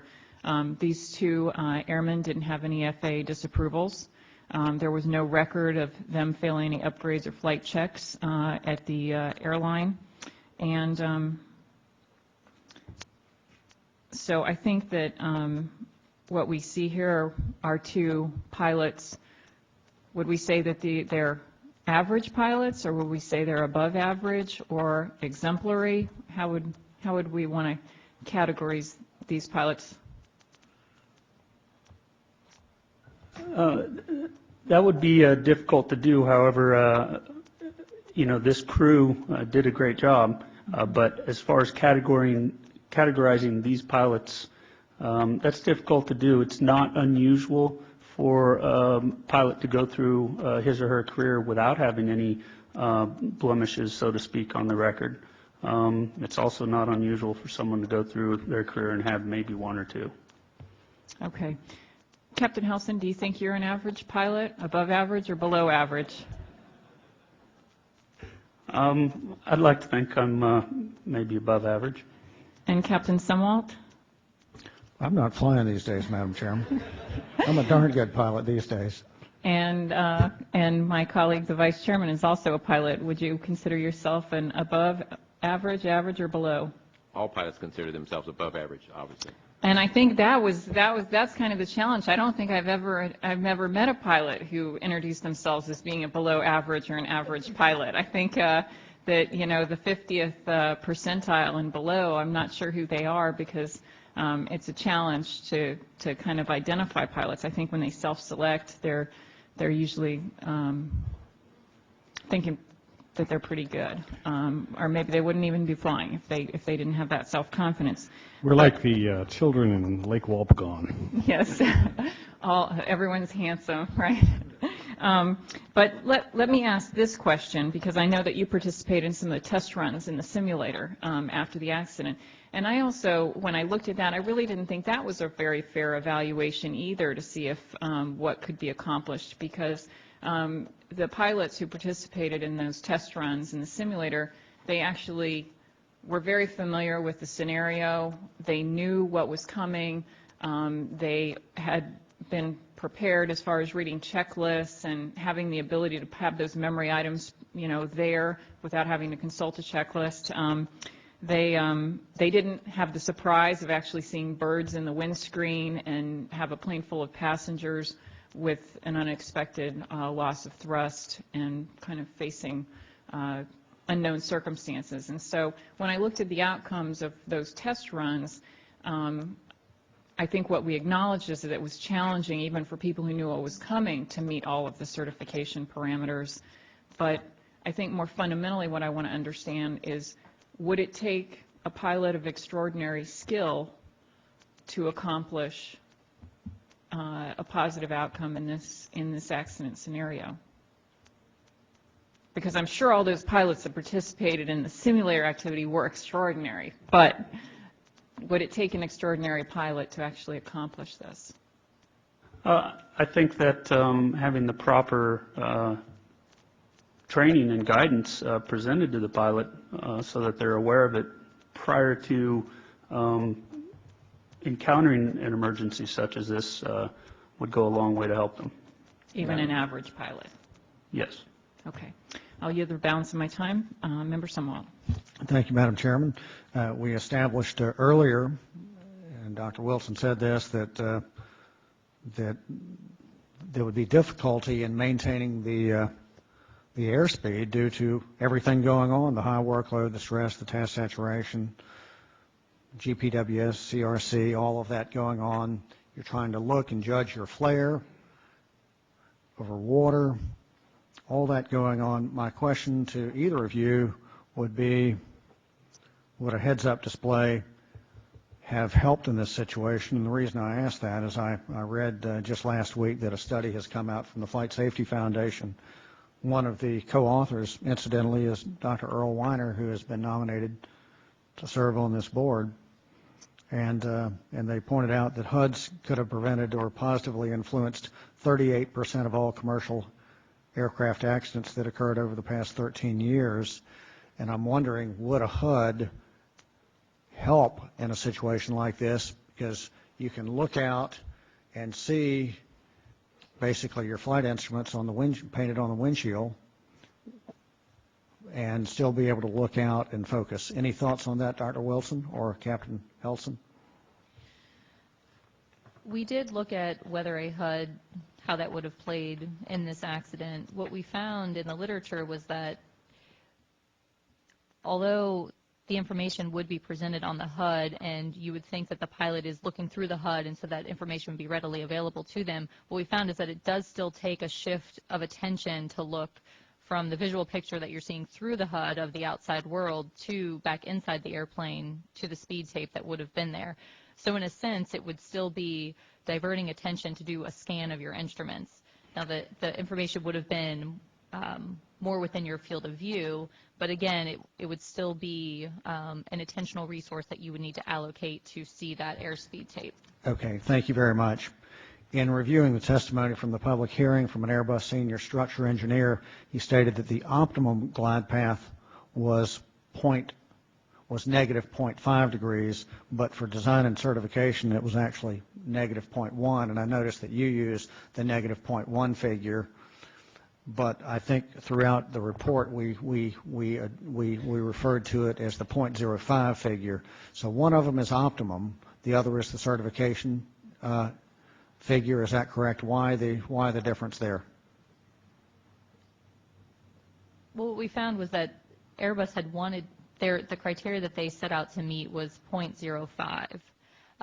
However, when they did the testing, or I'm sorry, negative 0.5. When they did the testing, they actually touched down at negative 1 degree and found that they still met the criteria using the negative 1 degree flight path angle. Okay, so it was actually certified using negative 0.1. Negative 1. Negative 1.0. That Yeah. Thank you. And but the optimum was 0.5. If I take the 0.5, the negative 0.5 figure. Now think about this, Captain Helton. A crew typically makes what descent angle towards a runway? What glide slope angle towards a runway? Usually around 3 degrees, I guess. 3 degrees. So this 0.5, negative 0.5 figure is 6 times the optimum parameter as established in these certification figures. Yeah. Coming in 6 times more shallow. No, is that not right, Mr. Benson? I believe the lower figure is during the flare, during the latter portion of the flare, rather than the glide path angle to get to the flare point. Okay. All right. Thank you. I do want to talk about the CRM and the threat and error management during the accident sequence. So I'm going to read a bit out of the draft report. Both pilots indicated that CRM was integral to the success of the accident flight. The first officer stated that they each had specific roles, knew what each other was doing, and interacted when necessary. The captain indicated that because of time constraints, they could not discuss every part of the decision process. Therefore, they had to listen to and observe each other. The captain stated that they did not have time to consult all of the written guidance or complete the appropriate checklists, so he and the first officer had to work almost intuitively in a close-knit fashion. For example, the captain stated that when he called for the QRH, about 17 seconds after the bird strike, the first officer already had the checklist out. The captain stated that the US Airways CRM and threat and error management training, which was integrated into all aspects of US Airways training, including ground school and flight training, gave pilots the skills and tools needed to build a team quickly, to open lines of communication, to share common goals, and to work together. CVR data indicate that the communications and coordination between the captain and first officer were excellent and professional after the bird strike. There were a lot of other things that were said, but basically it boils down to a draft conclusion, draft finding, that the NTSB concludes that the professionalism of the flight crew and their excellent CRM during the accident sequence contributed to their ability to maintain control of the airplane, configure it to the extent possible under the circumstances, and fly an approach that increased the survivability of the impact. Well, I think that this speaks well for the crew. I think it speaks well for their training, and it speaks well for the benefits of crew resource management. And this is exactly why the NTSB wants CRM in Part 135 operations. That very issue is on our most wanted list. The last time this board met, we deliberated a Part 135 accident where the outcome was not so good. Fatalities. And the board in that accident remarked on the poor quality of the CRM of that crew. So this is a good example of why the NTSB believes in CRM and why it is on our most wanted list and why we want it not just for Part 121 carriers, but for Part 135 carriers as well. I also want to make the point that threat and error management, we really haven't touched on that a lot in the report, but that's something that all in the industry need to be exploring and understand more about it. It's teaching people, teaching crew members how to manage errors and how to identify and properly manage threats that come up in a flight. And this accident flight did show the benefits of not only CRM, but of threat and error management as well. Thank you, Member Sumwalt. Vice Chairman? Thank you. I would just like to add to the numerous factors that the chairman mentioned on why the simulator training can't be completely realistic. She mentioned many. One I would like to add to it is one that Dr. Wilson referred to, and that is the fact that the simulator pilots had no concern that if they didn't do this successfully, it might be life-threatening, unlike the captain in this flight. And that leads to what Dr. Wilson talked about, that stress that leads to the task shedding and all of those kinds of things. The simulator pilots were not as likely to experience the task shedding problems that were experienced in this actual flight. So that, to me, is a huge difference between the simulator training and the real experience, which emphasizes to me how difficult this maneuver was to perform if such a small percentage of them doing it in the simulator, even knowing knowing that it wasn't life-threatening, knowing they were expecting it, etc., and still were only a very small percentage were able to complete it successfully. Thank you. Dr. Wilson, in March of this year, FAA published information for operations entitled Industry Best Practices Reference List. It includes resources for checklist design and use. Does staff believe that this will adequately address some of our checklist concerns? We do not. I actually reviewed that info myself and the references that were provided within the info. And while they do have a lot of guidelines that can be used, the validation of those guidelines that they do actually reduce errors or prevent accidents is what we don't see from those guidelines. We think that we need to study them and test them to make sure that those are the appropriate guidelines for checklist design. Hence the recommendation for develop and validate comprehensive guidelines for emergency and abnormal checklists? Yes. Okay. Now, I've had the opportunity to talk with a lot of the parties to this accident investigation. I have yet to talk with any party who doesn't think revising the checklist for low altitude dual engine failure or ditching is a bad idea. Do we have any pushback from anybody on the need for revisions to these checklists? Not that I'm aware of. And in fact, some of the parties indicated to me that internally that they might already be working on this. And I note in our report we have recommendations, multiple recommendations dealing with this checklist revision issue. While some are made to the FAA to require manufacturers, there are other to develop a checklist and procedure for dual engine failure at low altitude. The other is ask once they develop that, then require it. We asked Part 121, 135, and 91K operators to include this in their training and to look at this list. And then we have a companion rec that goes to EASA. So we have a number of recs addressing the checklist issue, including the validation recs. But it sounds like much of that work is actually already ongoing, correct? We have heard that the work is ongoing, but we have not seen actual evidence of a newly designed checklist or something that has been implemented at the manufacturer level or the operator level.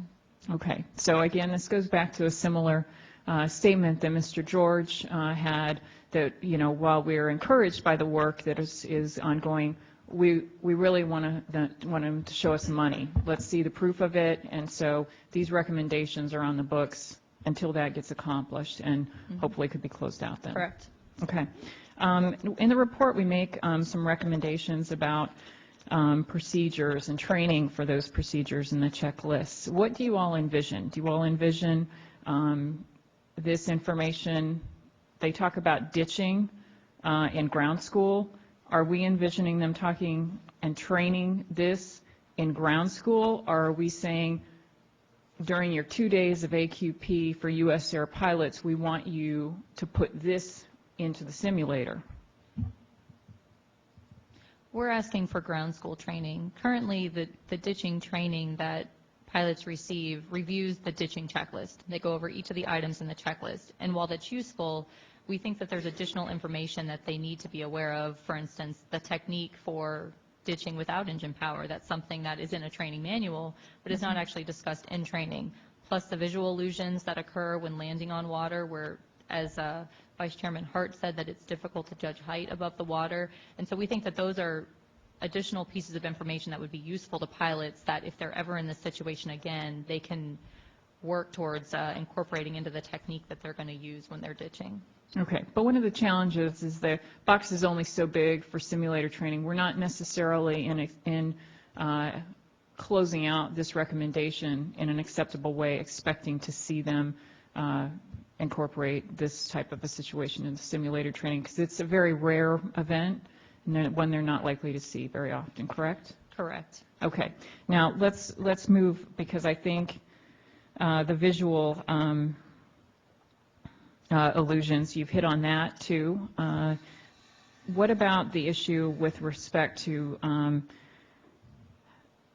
informing pilots about alpha protection mode features while in normal lot? Is this the same type of information that you'd like to see conveyed to pilots in ground school?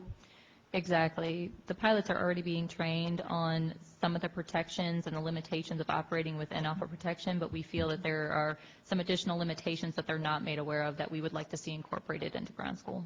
Okay, and what specifically are we asking them to do with respect to this information and how it is conveyed to pilots? What's the purpose of sharing this information, and what specifically do we want them to tell pilots? Well, I would leave that up to the operations side to answer specifically, and the operators to determine what specific information should be taught. But I think the more information that you can provide to pilots, the better, that they can then use, especially when you're in an unfamiliar situation like this flight crew is in. The more knowledge that you have about what your airplane is doing and can do for you, the better that you can use that for your benefit. Captain Helson? I agree, and as as Member Sumwell touched on earlier, currently the training indicates to pilots that we can always reach alpha max, and as he pointed out, that's not always necessarily the case, and so we believe that that guidance should be shared with the pilot. Okay, and the guidance is about how the system performs, what the limitations are, but not going beyond that, correct? That's correct. Okay. No further questions. Member Sumwalt?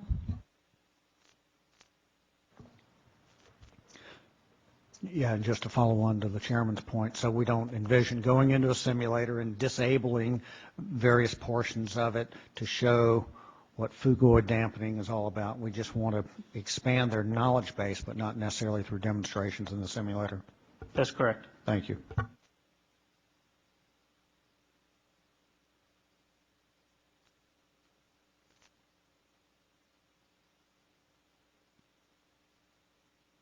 We have no further questions for this panel. We're ready to proceed to the last presentation.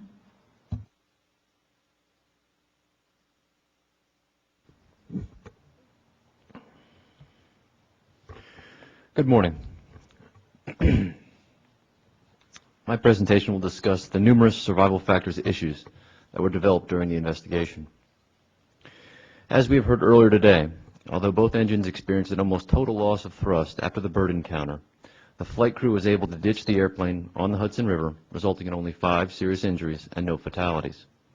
Further, all the airplane occupants evacuated the airplane and were subsequently rescued.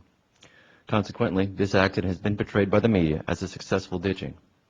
However, the investigation of the survival factors revealed that the success of this ditching mostly resulted from a series of fortuitous circumstances, including that the ditching occurred in good visibility on calm water by a very experienced flight crew, that the airplane was extended over water equipped, and that the airplane was ditched near vessels immediately available to rescue the passengers and crew members. A flight attendant sitting in the back of the airplane was seriously injured when she sustained a deep laceration to her left shin. During impact, a vertical beam from the subfloor cargo liner penetrated the floor directly in front of her aisle jump seat, causing her injury. The beam was non-structural and was held in place by 2 removable quick-release pins that allowed it to be rotated down for wastewater tank maintenance. Staff believes that the location and current attachment of this beam poses an unnecessary risk of serious injury. 2 passengers sustained a very similar shoulder fracture during impact.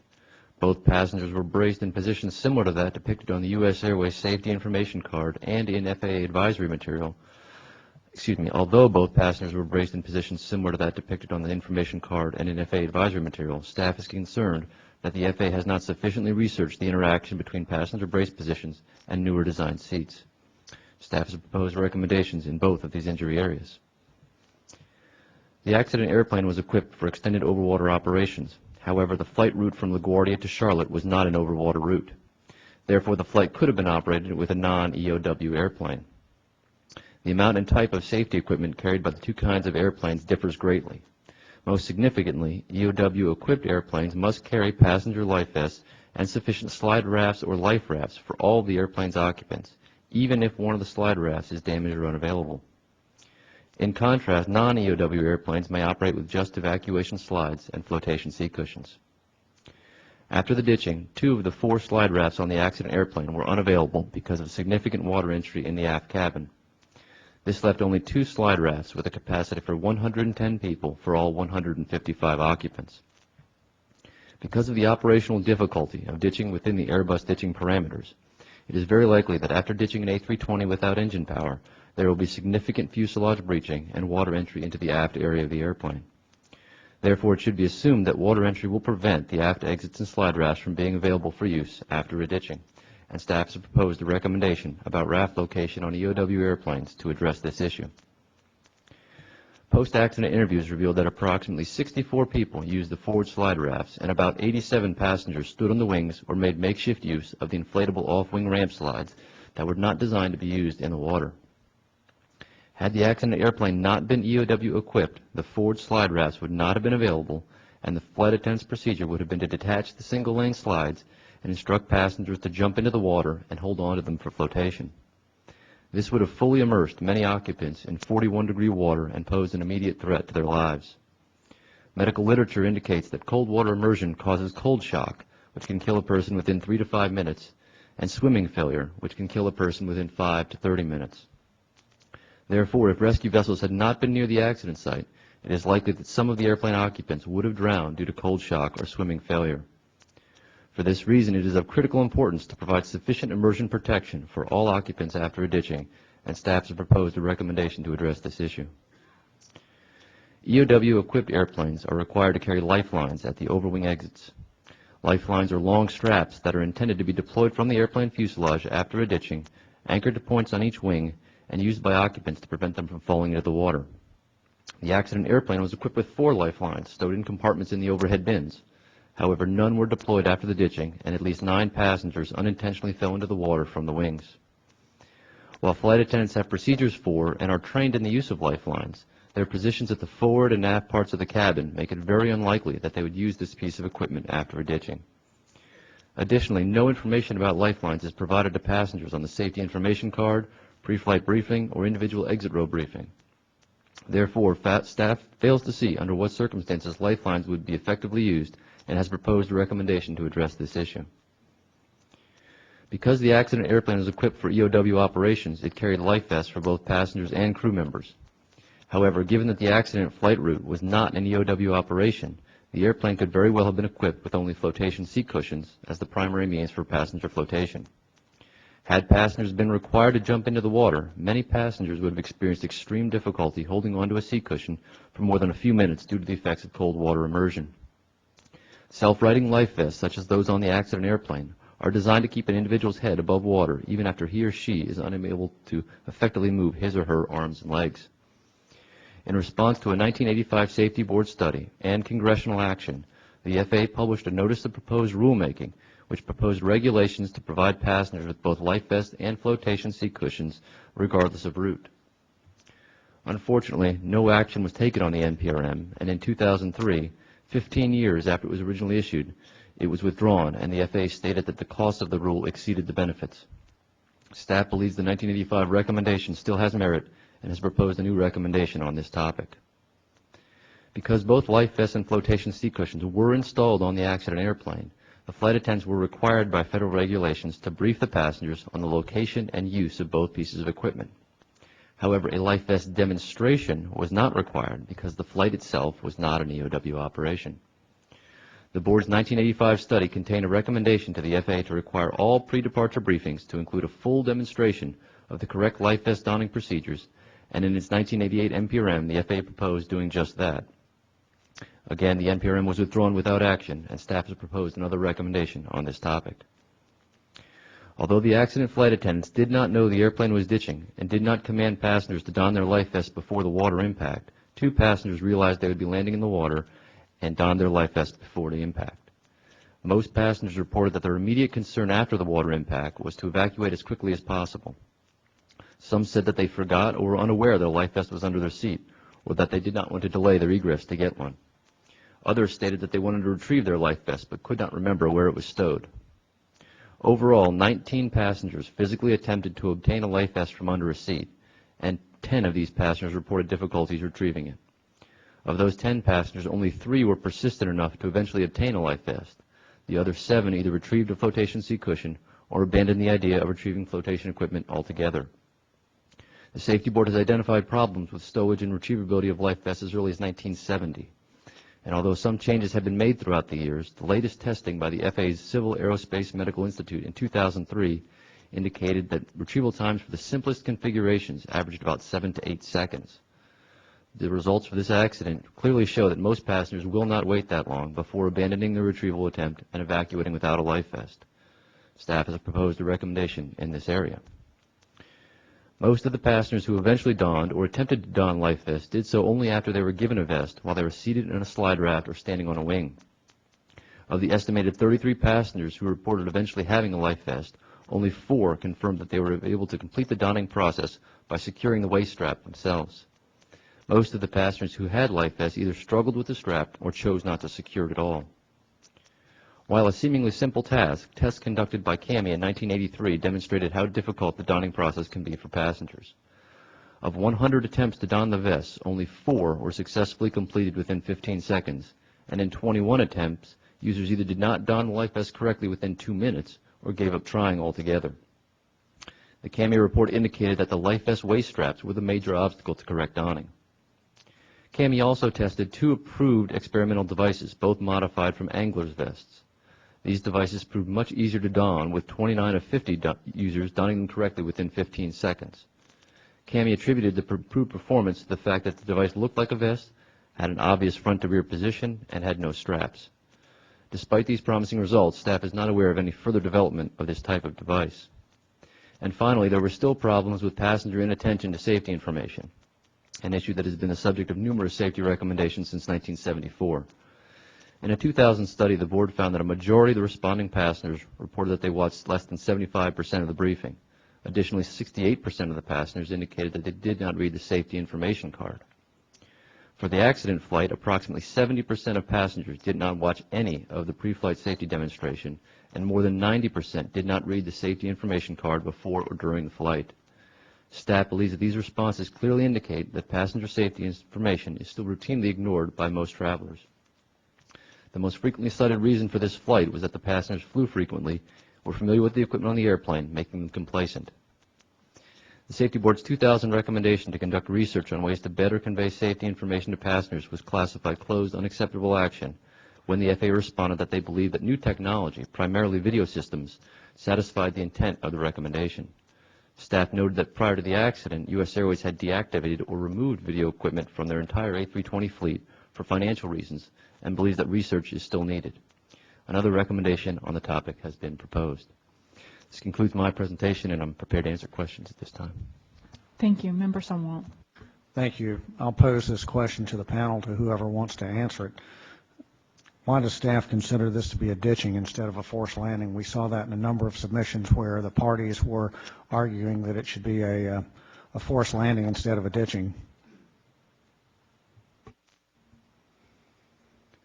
Well, we take a look at the event. The crew intended to land on the Hudson River. Certainly, it's not a forced landing immediately after takeoff. We were only a couple hundred feet in the air. You have no choice. The crew did have a choice there. They made the correct choice, which was to go to the Hudson River.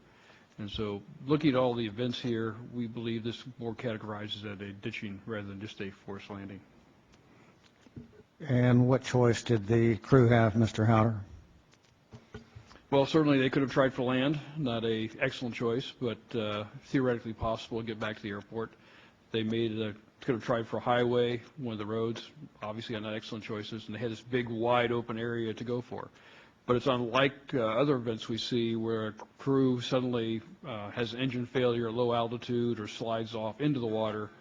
They made a determined choice that they would go for the Hudson. And they actually, during the CVR, you saw the discussion where there's initial discussion, LaGuardia, then there's discussion Teterboro, and then it was, no, we're definitely going for the Hudson. Thank you. Mr. Feddock, and looking in the US Airways emergency manual under planned emergencies, it says that the planned emergency allows time to prepare passengers and that the flight attendant should receive the test information. TEST stands for time available. The E is a type of emergency. The S is brace signal, and the T means take special instructions. I didn't hear it on the CVR. Did the captain or the flight attendants, did the captain provide or the flight attendants elicit this information? No, sir. The only communication between the cockpit and the cabin was the brace for impact command. And why do you think it is that the flight attendants didn't get this information? I think the guys up front were real busy. Busy, and what else? I think they a lot more important things to do at that point. Okay. And also the captain stated he was concerned that they give more information, they get out of their seats to retrieve equipment. Okay. Would it be fair to say that they didn't have enough time to do that if they were busy? If they had more time, but you think they may have done that? I think they probably would have gotten it eventually, yes, sir. Did the flight crew complete the ditching portion of the checklist, Mr. Feddock? I'll defer to operations. No, sir, they did not. And why do you think that would be?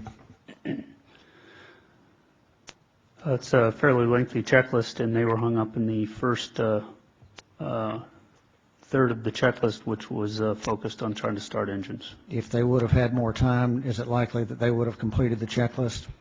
If they had more time. If they had more time. I think Correct. we're seeing that they didn't have a whole lot of time. Mr. Feddock, how many passengers or flight attendants donned life vests prior to impact? Two. Now, if we go to in the report where it states what the NTSB's previous definition of a ditching is, it says a ditching usually means a planned water event in which the flight crew, with an aircraft under control, knowingly attempts to land in water. This is in contrast to an inadvertent water impact in which there is no time for a passenger or crew preparation, and ditching allows some time for donning of life preservers, etc.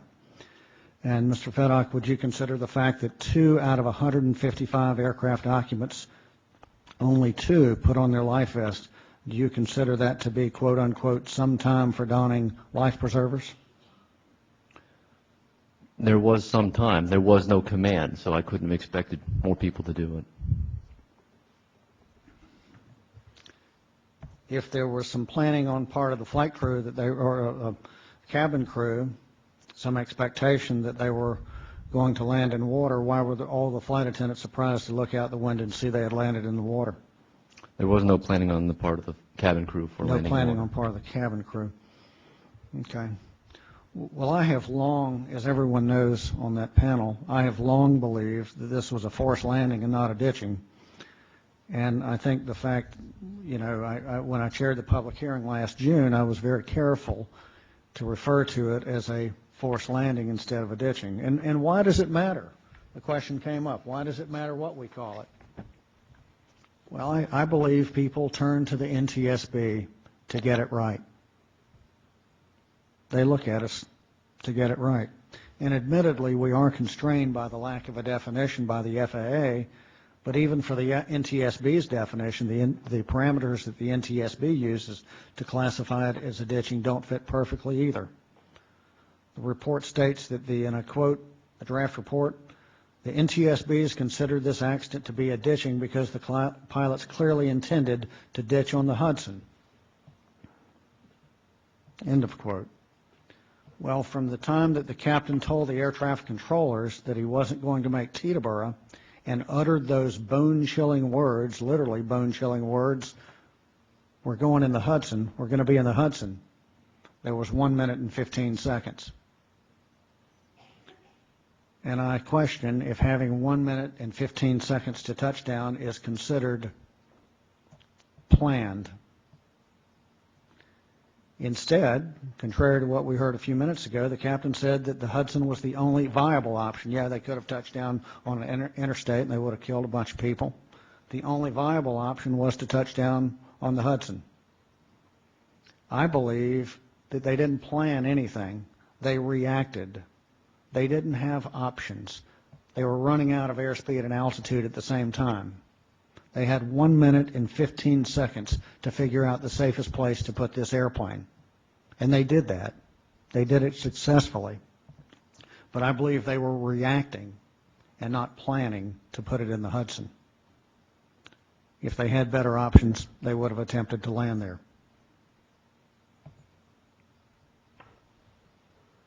In the conventional sense, a term ditching has always been considered to be something that begins at high altitude with sufficient time for people to literally prepare for the impact with the water.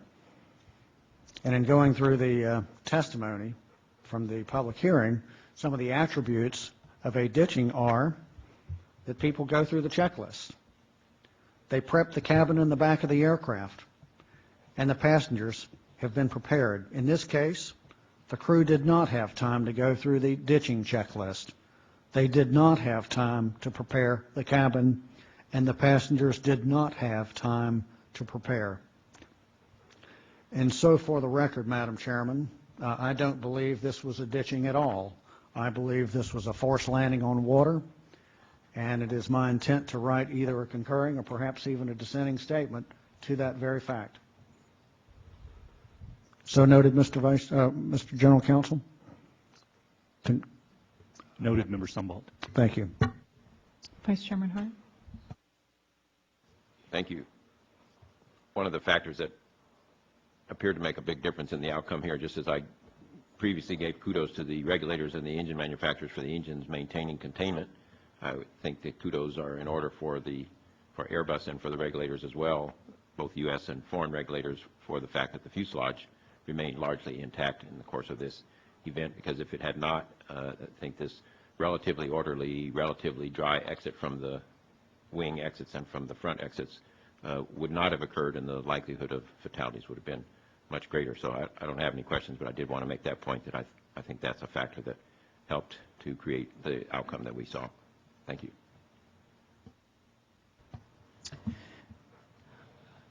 I think that Member Sumwalt raised some points that recognize that sometimes events don't fall cleanly into one definition or another, and I think that that's one of the challenges at the Safety Board, because oftentimes necessity is the mother of invention, and I think what we see in this situation is an accident that was neither fish nor fowl, so to speak, emergency landing or ditching. It doesn't fit cleanly into those definitions, and so I think the staff have worked very hard over the last 16 months to try to identify really what's important here is how to protect future passengers and to help future flight crew members to respond if they do end up in a situation like this. And so I welcome the concurring or dissenting statement and look forward to reviewing it. Thank you, and I totally agree with what you're saying, Madam Chairman. No matter what we call it, it is important to fix it so that the next time it can be handled even better than it was handled in this situation. Thank you. Very good. Well, and Mr. Fedock, I was very pleased to see in your PowerPoint presentation that so many people had trouble in the CAMI tests donning life vests and doing it properly, because although it's acknowledged that it's a seemingly simple task, unlike my colleagues who are pilots, I had the opportunity in a survival factors course that we taught out at our training center to participate in an exercise where some of the life vests were taped under just some chairs that I'm sure that temporary attachment was not probably as difficult as the permanent life vests affixed underneath the seat in an aircraft are. And I will have to dime myself out. I am clearly an average passenger or a below average passenger because I was not successful in donning my life vest in 90 seconds of opening the package, which was much harder than I expected it to be. Unfortunately, I had a colleague of mine who I was actually trying to help, and so I'm kind of going to blame them for slowing me down. I was trying to help them open their package too, and so I can completely understand when they give the safety briefing why they tell you to put your own first, put your own on first before assisting children or other passengers, because I think it definitely is much harder than people think it is. So that leads me into another area about children, and I often listen to the safety briefings and read the safety cards, and I'm always questioning, because I have children, what to do with a child in a situation like that.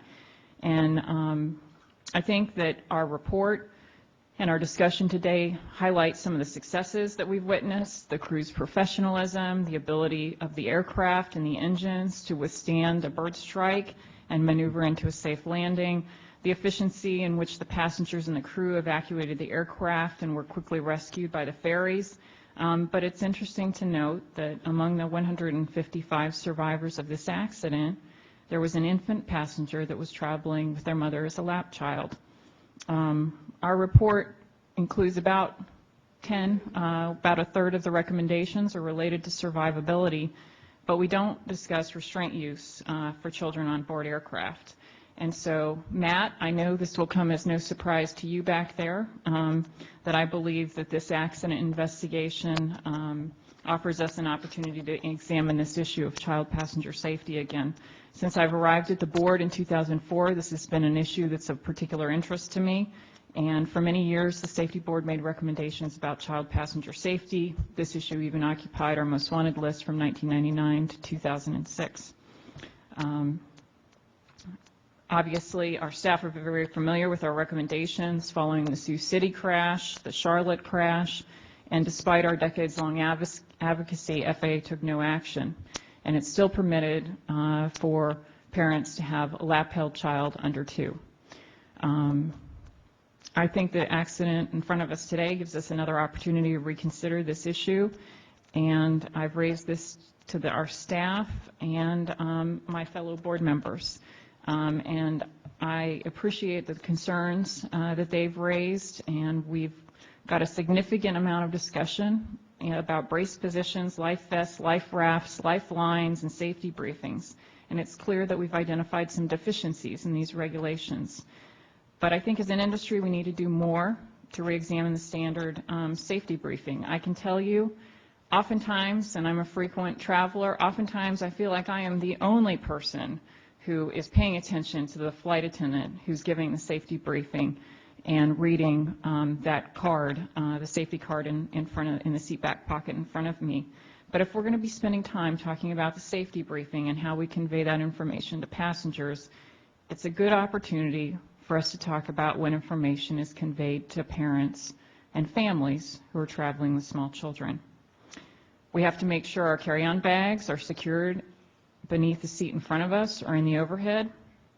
There are regulations for the stowage of coffee pots, but nothing about the most vulnerable passengers that we bring on board, our children. It's been over 10 years since we gathered industry experts here at the Safety Board to discuss child passenger safety. And in 10 years, not much has changed in the U.S. industry. We have not eliminated this discriminatory provision that results in the most vulnerable of passengers being the least protected in the event of turbulence or a crash. And quite frankly, the industry is not conveying consistent information and accurate information to traveling families about the use of child passenger safety seats. I think this report presents us an opportunity to re-examine the issue. I've worked with my colleagues and staff over the last few weeks how to best address this issue. And even after much careful consideration, I don't believe if we adopted a recommendation today that it would receive the attention that it rightfully deserves. We refuted the DOT's diversion argument in 2004, and I think it would be unlikely that the FAA would produce a rule that would address this issue now. But therein lies the problem. Because we have so few documented cases in which lap-held children were harmed, there's little appetite for new regulations. Yes, the lap child in this accident was unharmed. But as the board report notes, there's a number of circumstances that favored the successful ditching of the aircraft. If any one of those circumstances would have been different, there could have been an entirely different outcome. So, we don't want another child to be injured or killed in an accident in order to take action on this issue. I would like to propose that the staff consider the idea of conducting a forum of child safety and transportation. A forum that spans all modes of transportation would be able to help us raise awareness and the success of implementing child safety restraint systems in some modes of transportation. We see over 99% success in automobiles for infants, and drawing lessons and parallels with other modes. The board has a responsibility and a role in being an advocate. We shouldn't wait for another tragedy. I hope that staff will come back in the future with a proposal that all of us can support. Thank you. Member Sumwalt. Madam Chairman, thank you for bringing that up, and I wholeheartedly support the notion of conducting a forum or doing some follow-on for that. The last accident, the last commercial airline accident in this country that claimed the life of an infant that was being held by his mother was an accident that occurred on July the 2nd of 1994. It was the day after my daughter was born. And so I can look at my daughter and see how she acts now, how tall she is, and the things she's interested in, and realize that there are parents without a child. So I have a constant reminder of that, that child would be one day older than my daughter. Would actually, she would have been, I think, about 9 months older than my daughter. The accident was a day afterwards. So I do support it. Thank you for bringing it up. Thanks for pressing the issue. I do have a few more questions regarding survivability. I want to make sure. I had a question last week. This FR-65 beam that came up through the passenger cabin, that is a non-structural beam. Is that correct? That's correct. And it's my understanding that Airbus is already working on a fix for that, correct? I've heard that, yes. Thank you. Why did the L1 door not automatically inflate? It's armed. The door is supposed to be armed so that when the door is open, the slide raft automatically inflates. Do we know why that did not occur? We don't know for certain, although I've heard from Airbus that in the event of a water landing or a ditching in this case, the slide needs to fall a certain length from the door sill for the automatic inflation to work, and it's most likely not going to work in the event that water is close to the door sill. But there is that manual backup handle which was used, and it did inflate. Which the flight attendants are designed. Even if the slide inflates, their reaction is to go down and provide that redundant act of pulling the handle anyway. That is correct. The crew of those, flight attendants tell passengers that when you don your life vest, you should wait until getting outside the aircraft to inflate your life vest. Now, how many total put on life vests prior to egress? Maybe like 10 or something? We know that 19 attempted to get them out, and I think about 10 passengers got them out by themselves, but prior to egress. Yeah.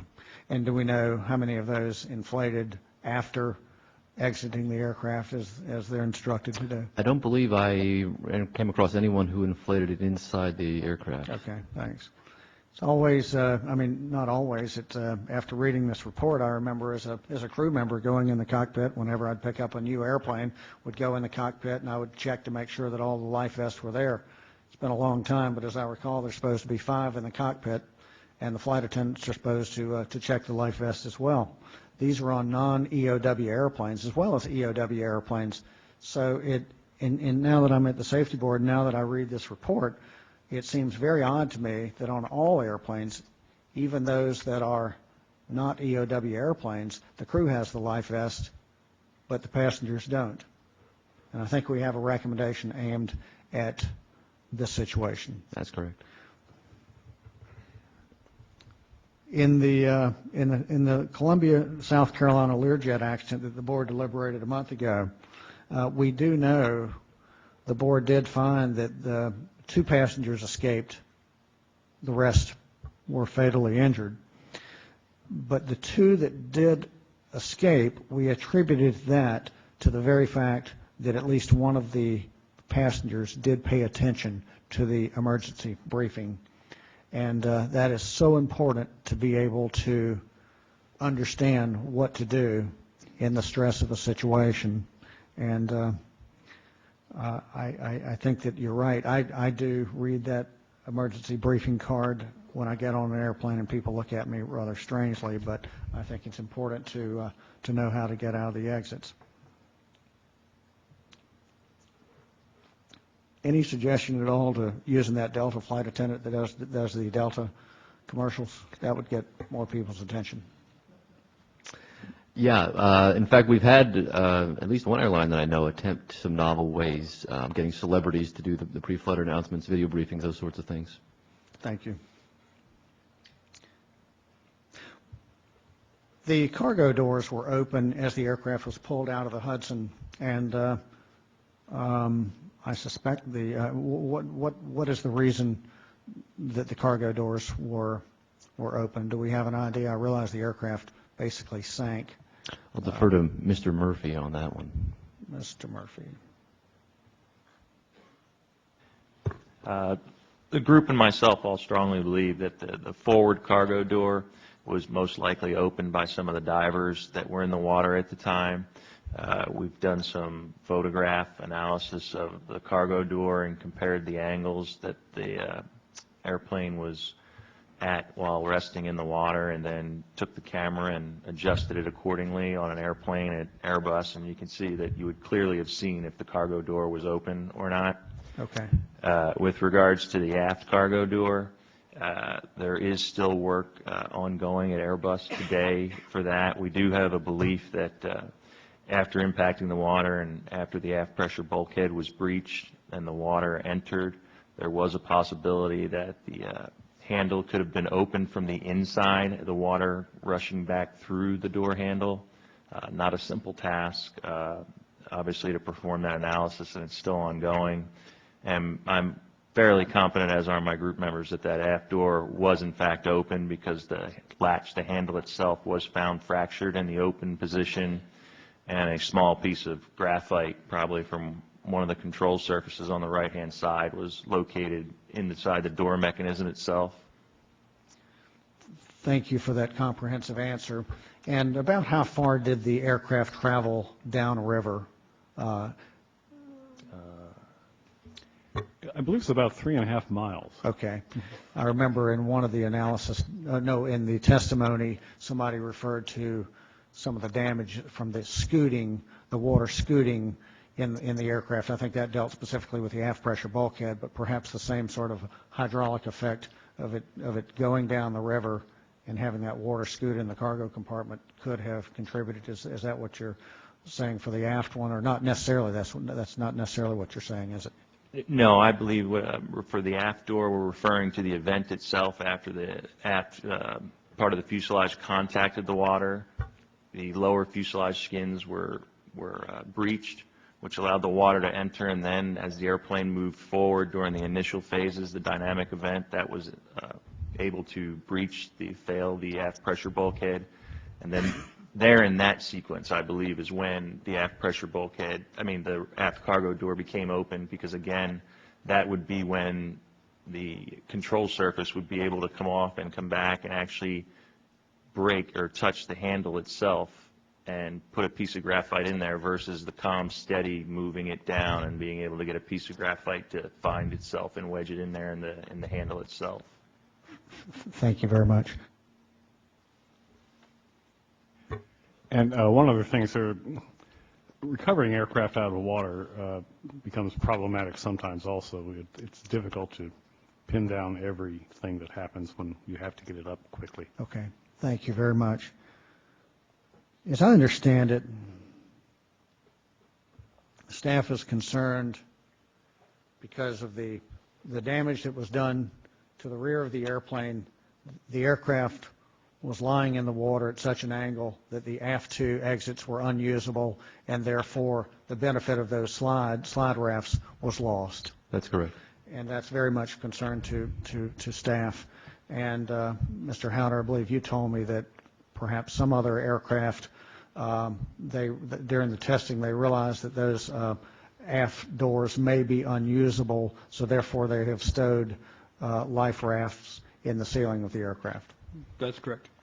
And okay, no elaboration on that. I mean, I think that's no. Other manufacturers have done studies indicated that most likely the aircraft would float with the rear doors submerged, and therefore the slide rafts would not be available. They have slides back there for on-airport events, but they have rafts in the overhead that can be deployed over the wings if necessary. So those doors are equipped with slide rafts, or just slides? Just slides. Yeah. Just slides. Okay. And finally, I want to point out that in the 1985 study that the NTSB did, the NTSB has subsequently closed 2/3 of those recommendations as closed unacceptable. And I think that's pretty telling. I don't think those were all bad recommendations. I suspect many of them were good recommendations, and for whatever reason, they haven't been implemented, and we are going back and trying to recommend some of those same ones again, correct? Very true. And then in the 2000 study, 45% of those recommendations are closed unacceptable as well. So we'll stop on that point right there. Thank you. Vice Chairman. Thank you. Madam Chairman, I would also like to thank you for bringing up the issue of child restraint. I am recently returned from a tragic accident in Kentucky where a tractor trailer crossed the median on Interstate 65 and hit head-on a van carrying 12 members of a family, killed 10 of them. The only 2 who survived that collision were 2 children who were properly restrained in their child seat. So I would certainly support having a forum to address child safety in transportation. Thank you. Thank you very much to my colleagues and the staff. Let me follow up on a question that Member Sumwalt asked about our different studies and the recommendations that have been closed in an unacceptable status. Mr. Fedak, when you talked about those in your presentation, many of those recommendations, even though the FAA had issued an NPRM and withdrawn it, their justification for not being able to promulgate a regulation was because of the cost-benefit analysis did not permit them to move forward. What do we think has changed? We've got 9 recommendations dealing with survivability. Some of them are reiterating some recommendations that we've issued in the past where they've told us they weren't going to do it. Why do we think that we're going to get purchase now on those? Well, we're always hopeful. But it was interesting, if you look at the Federal Register for the announcement with the withdrawal of the NPRM, they received, I think, 110 comments on the rule over those 15 years, and more than half of them were positive. In other words, people supported the water survival improvements. The majority, I believe 46 or so of the opponents to the rule were majority of 135 carriers. So there may be room for improvement if the FAA tailors a new rule to address the issues in a way that the industry finds acceptable. Are we talking about addressing 121 operations or all of them? What do we make our recommendation for? Our recommendations are for all of them, and I think that with one level of safety that all occupants should be treated equally. And I think that we are hopeful that with this accident and the information that continues not to change, the fact that we have documented problems with retrieval, donning, usage of the equipment, that we're hopeful that we can have some improvements. Okay.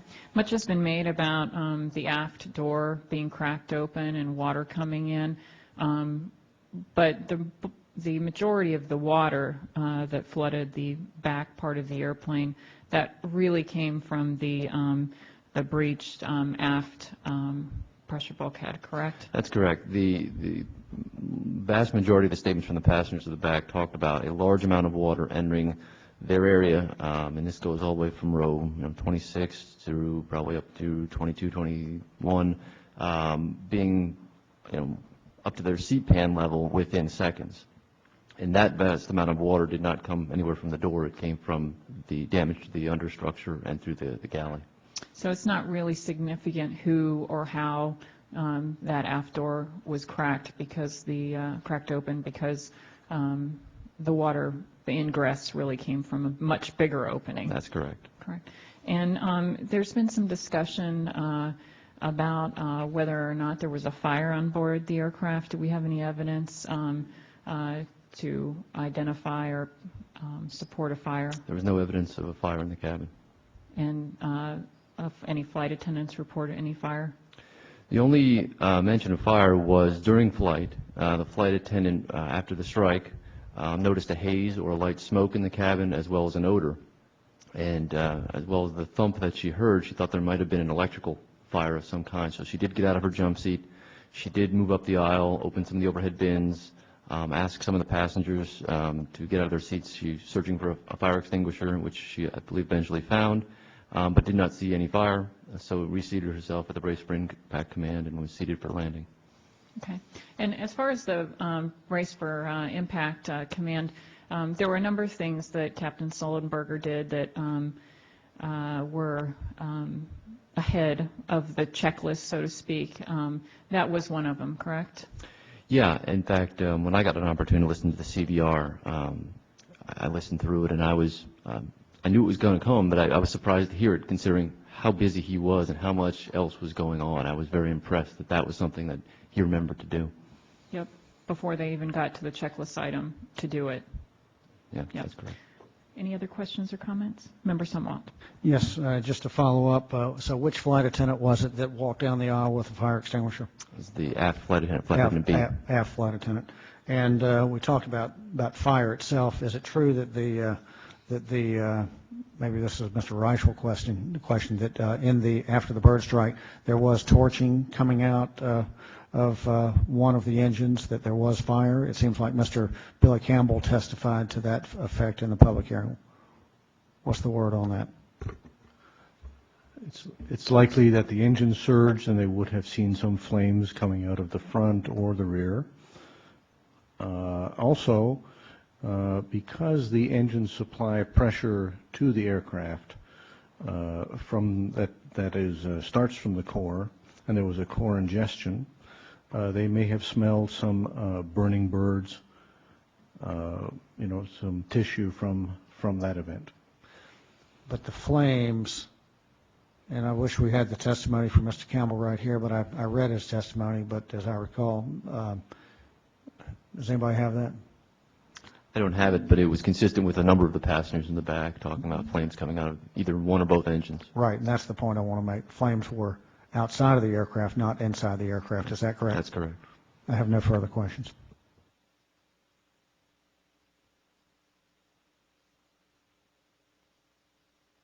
Okay, we have no more presentations from the staff. We will take a break and reconvene at 12:45 to adopt the report and the conclusions, probable cause, and recommendations. Thank you.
Welcome back.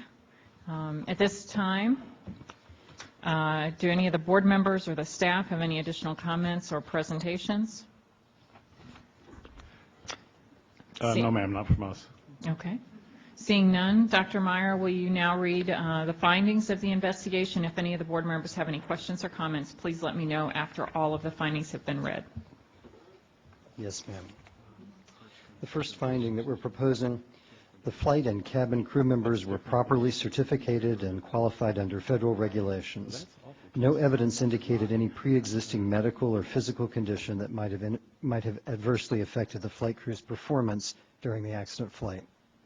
2, the accident airplane was equipped, dispatched, and maintained in accordance with federal regulations. 3, the LaGuardia Airport departure controller's decision to display only correlated primary radar targets on his radar display was appropriate. 4, examinations of the recovered components revealed no evidence of any pre-existing engine, system, or structural failures. The airplane met the structural ditching certification regulations in effect at the time of its certification, and the engine met the Bird-Ingestion certification regulations in effect at the time of its certification, as well as an anticipated additional regulation that it was not required to meet at that time. The airframe damage was caused by the high energy impact in the aft fuselage and the ensuing forward motion of the airplane through the water.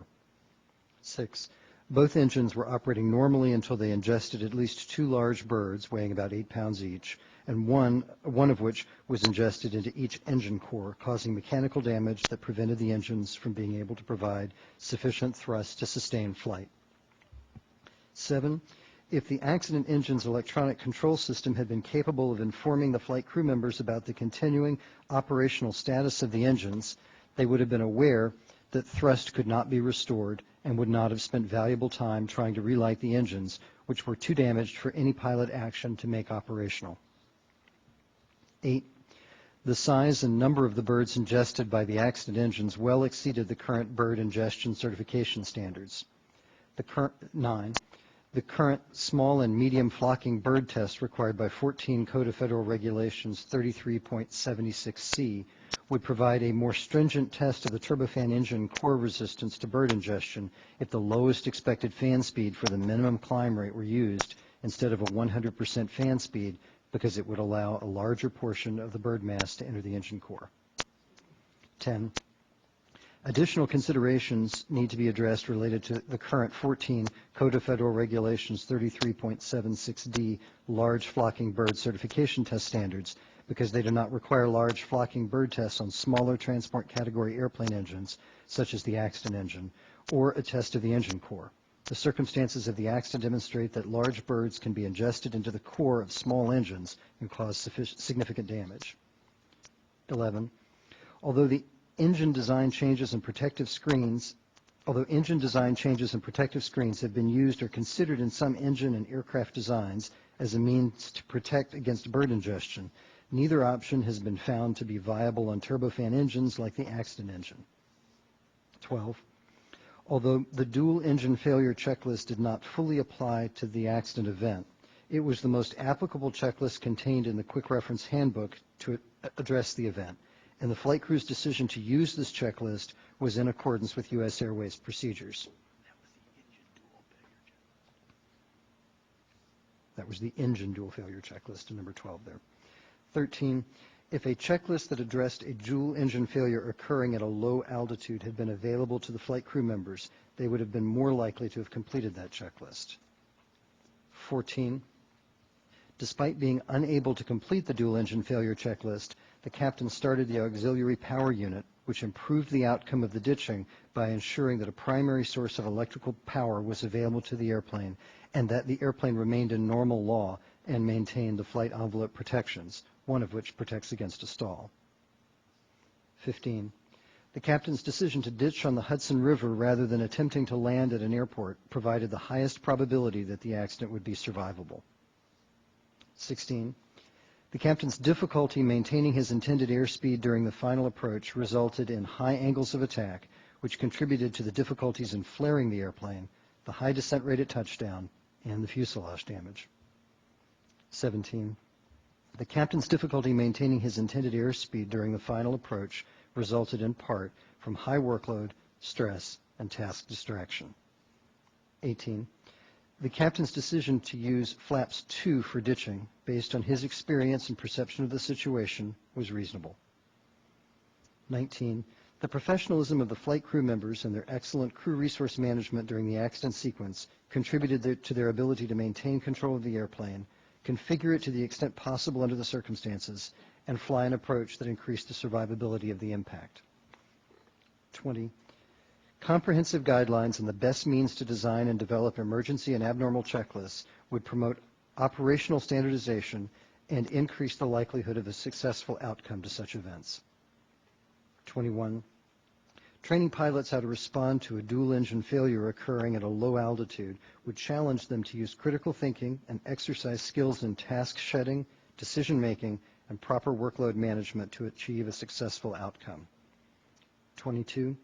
The flight crew members would have been better prepared to ditch the airplane if they had received training and guidance about the visual illusions that can occur when landing on water and on approach, and about touchdown techniques to use during a ditching, with and without engine power.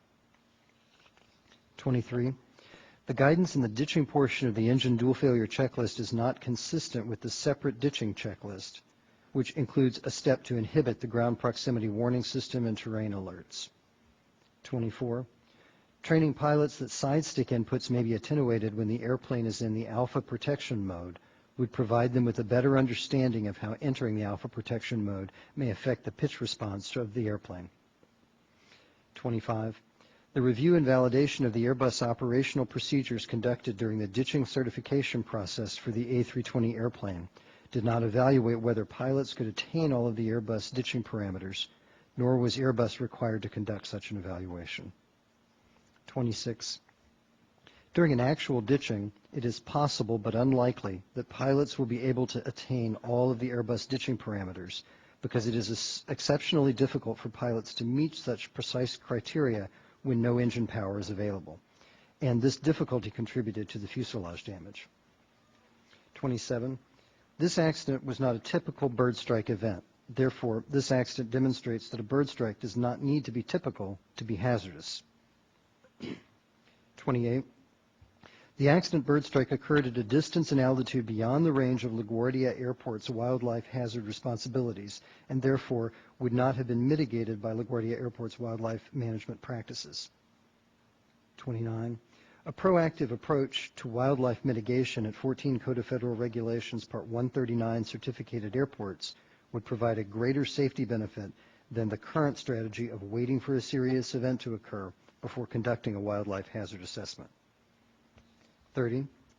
Although currently no technological, regulatory, or operational changes related to wildlife mitigation, including the use of avian radar, could be made that would lessen the probability of a similar bird strike event from occurring, considerable research is being conducted in this area. 31. Research on the use of aircraft systems such as pulsating lights, lasers, and weather radar may lead to effective methods of deterring birds from entering aircraft flight paths and therefore reduce the likelihood of a bird strike. 32. The emergency response was timely and efficient because of the proximity of the emergency responders to the accident site, their immediate response to the accident, and their training before the accident. 33. Flight Attendant B was injured by the frame 65 vertical beam after it punctured the cabin floor during impact, and because of the beam's location directly beneath the flight attendant's aft direct view jump seat, any individual seated in this location during a ditching or gear-up landing is at risk for serious injury due to the compression and or collapse of the airplane structure. 34.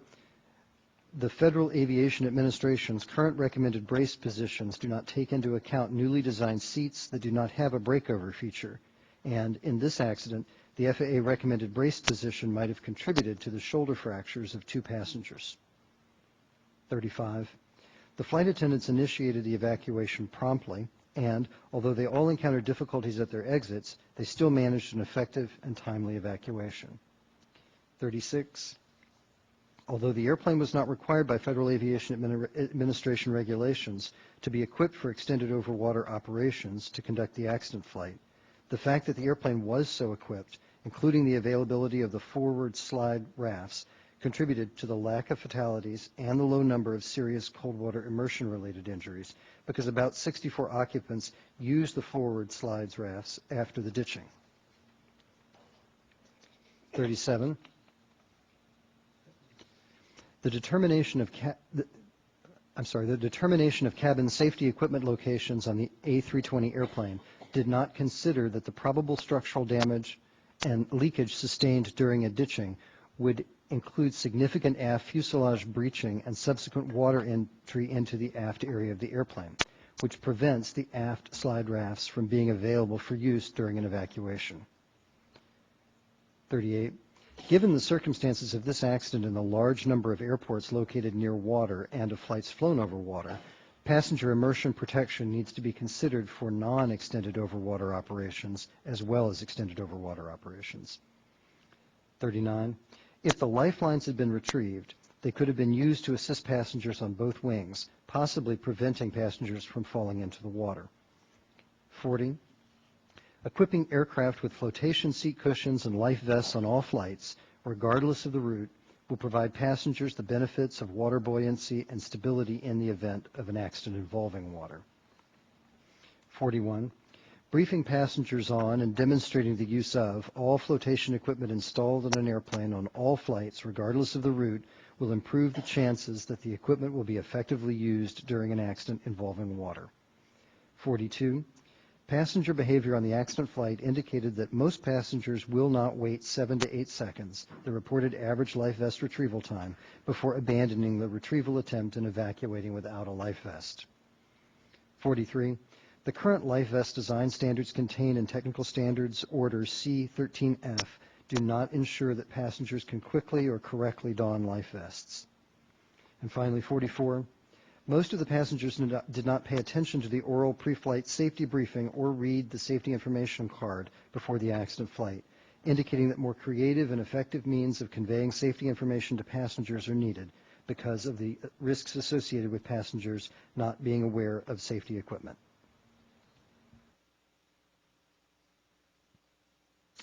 Is there any discussion? Madam Chair, I would like to suggest an addition to finding number 18.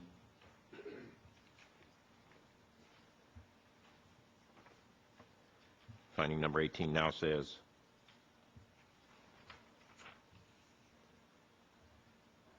the captain's decision to use flaps 2 for the ditching based on his experience and perception of the situation was reasonable, and I would like to add to that, after the word reasonable and consistent with the limited civilian, industry, and military guidance that was available regarding forced landings of large aircraft without power. Do we have a second? That's a motion. And I'll second for the purpose of discussion, Madam Chairman. Thank you, Member Sumwalt. Is there discussion? Vice Chairman? Yes, the reason for my addition to that finding was because in looking at this very thorough and well-documented investigation, it appears that there was no checklist at all that would respond to the situation that the captain was in, which was that he had to ditch without power, because the checklist that was provided by US Airways assumed that the lack of power meant that he also lacked 2 of his 3 hydraulic systems, and those would be the 2 that would extend the flaps. So the place in the checklist where it said go to flaps 2 was assuming that all he would get from selecting flaps 2 would be slats but no flaps. So there was no checklist that would help him decide what to do in the situation where he actually had flaps, which in effect meant he was a test pilot under that circumstance. And of course, we don't want people to become test pilots in an airplane losing 2 engines under 3,000 feet with 150 people in the back. So I think that what he did was, it looks like it was very consistent with the very limited guidance. And of course, the reason there is limited guidance is because this is such a rare event to have a large airplane, multi-engine airplane, have a complete loss of power. So I would like to propose, that's the reason I want to propose that what he did was not only reasonable but consistent with the limited guidance that was available on the subject.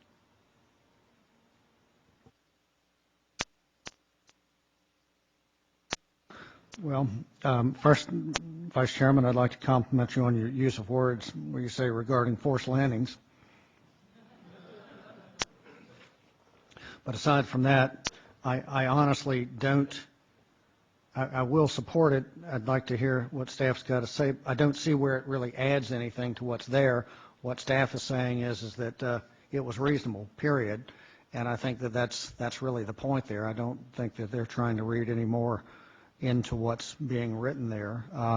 He knew he had full hydraulics. He commanded for flaps 2, and he got flaps 2. But I'd be curious to hear what staff has to say. I don't think it really adds anything.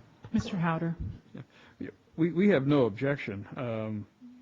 We agree with the idea that, yes, there is limited information provided to pilots regarding power out, either landing or ditching. So that's one of the issues here. So we have no objections one way or the other, quite frankly. Member Sumwalt, you raised a good point. I think that what I was trying to add was the fact that what he did in a crisis stress situation is consistent with what people who have time to think about these issues in a calm, unstressful situation came up to, and so his result was consistent with that. That was the point I was adding. Call a question. All in favor of the amendment offered by Vice Chairman Sumwalt, signal with a hand and aye. Aye. I'm sorry, Vice Chairman Hart. Darn it. The ayes have it. The amendment has been adopted. Member Sumwalt, do you have a proposal? I do, Madam Chairman, and actually one is a word. I'd like to refer to line 7 to finding number 17. This is one that I actually saw this morning. I'd like to ask staff about this, but the captain's difficulty maintaining his intended airspeed during the final approach resulted in part from high workload, stress, and task distraction. In the draft probable cause, we're using the word task saturation, so I think they should be consistent, and I would propose that we use the term task saturation in this finding as opposed to distraction. Can I get a second? Second. Any discussion? All in favor signal with a hand and aye. Aye. The motion has been adopted. Member Sumwalt? Madam Chairman, thank you. I'd like to refer to finding number 24, and currently it reads training pilots that side stick inputs may be attenuated when the airplane is in the alpha protected mode and would provide them with a better understanding of how entering the alpha protected mode may affect the pitch response of the airplane. Madam Chairman, I would propose replacing the word training with the word informing. So we're saying informing pilots that these side stick inputs may be attenuated. I worry that training might sound a little officious and overblown, and I think the message is we want to educate pilots on this, but not necessarily imply that they need to go into the simulator for training. So there's my motion, Madam Chairman. Second. Any discussion? Vice Chairman Hart? Staff? No, we support this change. My only concern, perhaps a very minor one, is that informing pilots may have a kind of a short shelf life with a memo or something to the current crews. Would you buy informing pilots during training? Would that mess it up? To make it a little more permanent? I actually would not even object to the way it is currently written, but I do think that, and when we get to the recommendation, it will be more.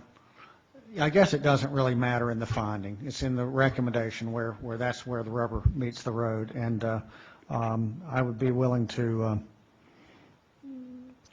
What did you say? Perhaps informing pilots during training. I'd be willing to withdraw my motion and just leave it the way it is for the finding, and then we can discuss it later when we get to the recommendation. I withdraw my motion. Motion's withdrawn. Any additional changes to the findings or conclusions? All in favor of adopting the findings as revised, please signal with a hand. And I'm sorry. Is there a motion to adopt the findings as revised? So moved. All in favor, signal with a hand and aye. Aye. The ayes have it. The findings have been adopted. Dr. Meyer, will you read the probable cause presented in the draft report?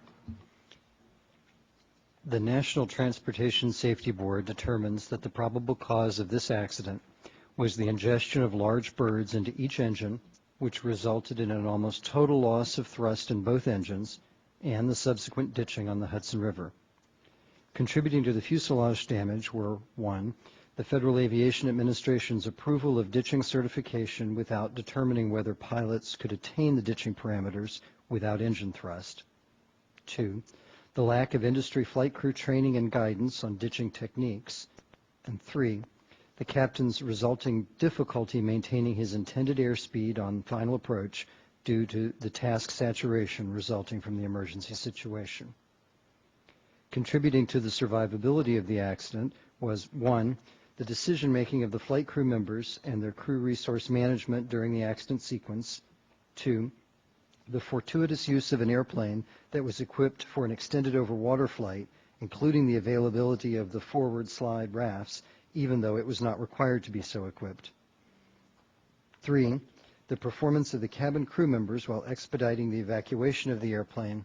And 4, the proximity of the emergency responders to the accident site and their immediate and appropriate response to the accident. Any discussion? Madam Chairman, I'd like to make a motion, please. I'd like to add these words where we say in the top part of the probable cause statement, we say contributing to the fuselage damage were, and then we list. I would like to make that part of the sentence read, contributing to the fuselage damage, and here's where I'm proposing to add, and resulting unavailability of the aft slide rafts. And that would be my proposed addition. I think we have this typed up and handed out. I'm not sure if staff has a copy of that. Can I get a second for the motion? Second. Member Sumwalt, do you want to further discussion? I have trouble seeing that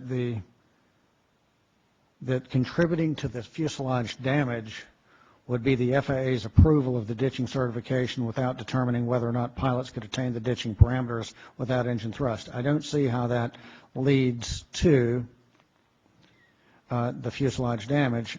However, in discussions with staff, I've learned that what they're really concerned about, as I showed earlier, the certification standard does allow for damage.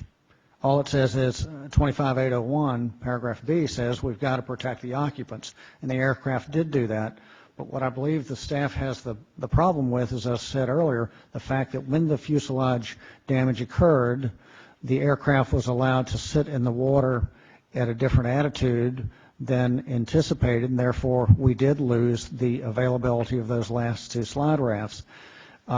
And so therefore that doesn't appear to comply with what we're saying in 25801D, which says that appropriate allowances must be made for probable structural damage and leakage. And with that in mind, I believe that I can buy what is written, because that is truly what staff's worried about, is not the fact that the damage occurred, but because we lost the availability of those last two aft exits. So there is my motion.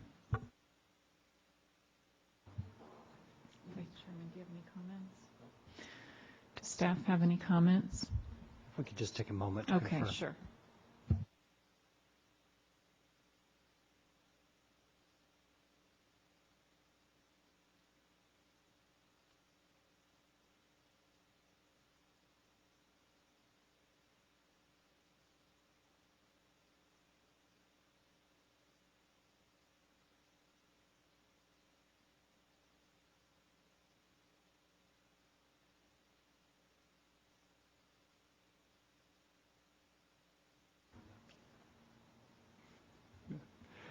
Yes, staff has no objection to this addition.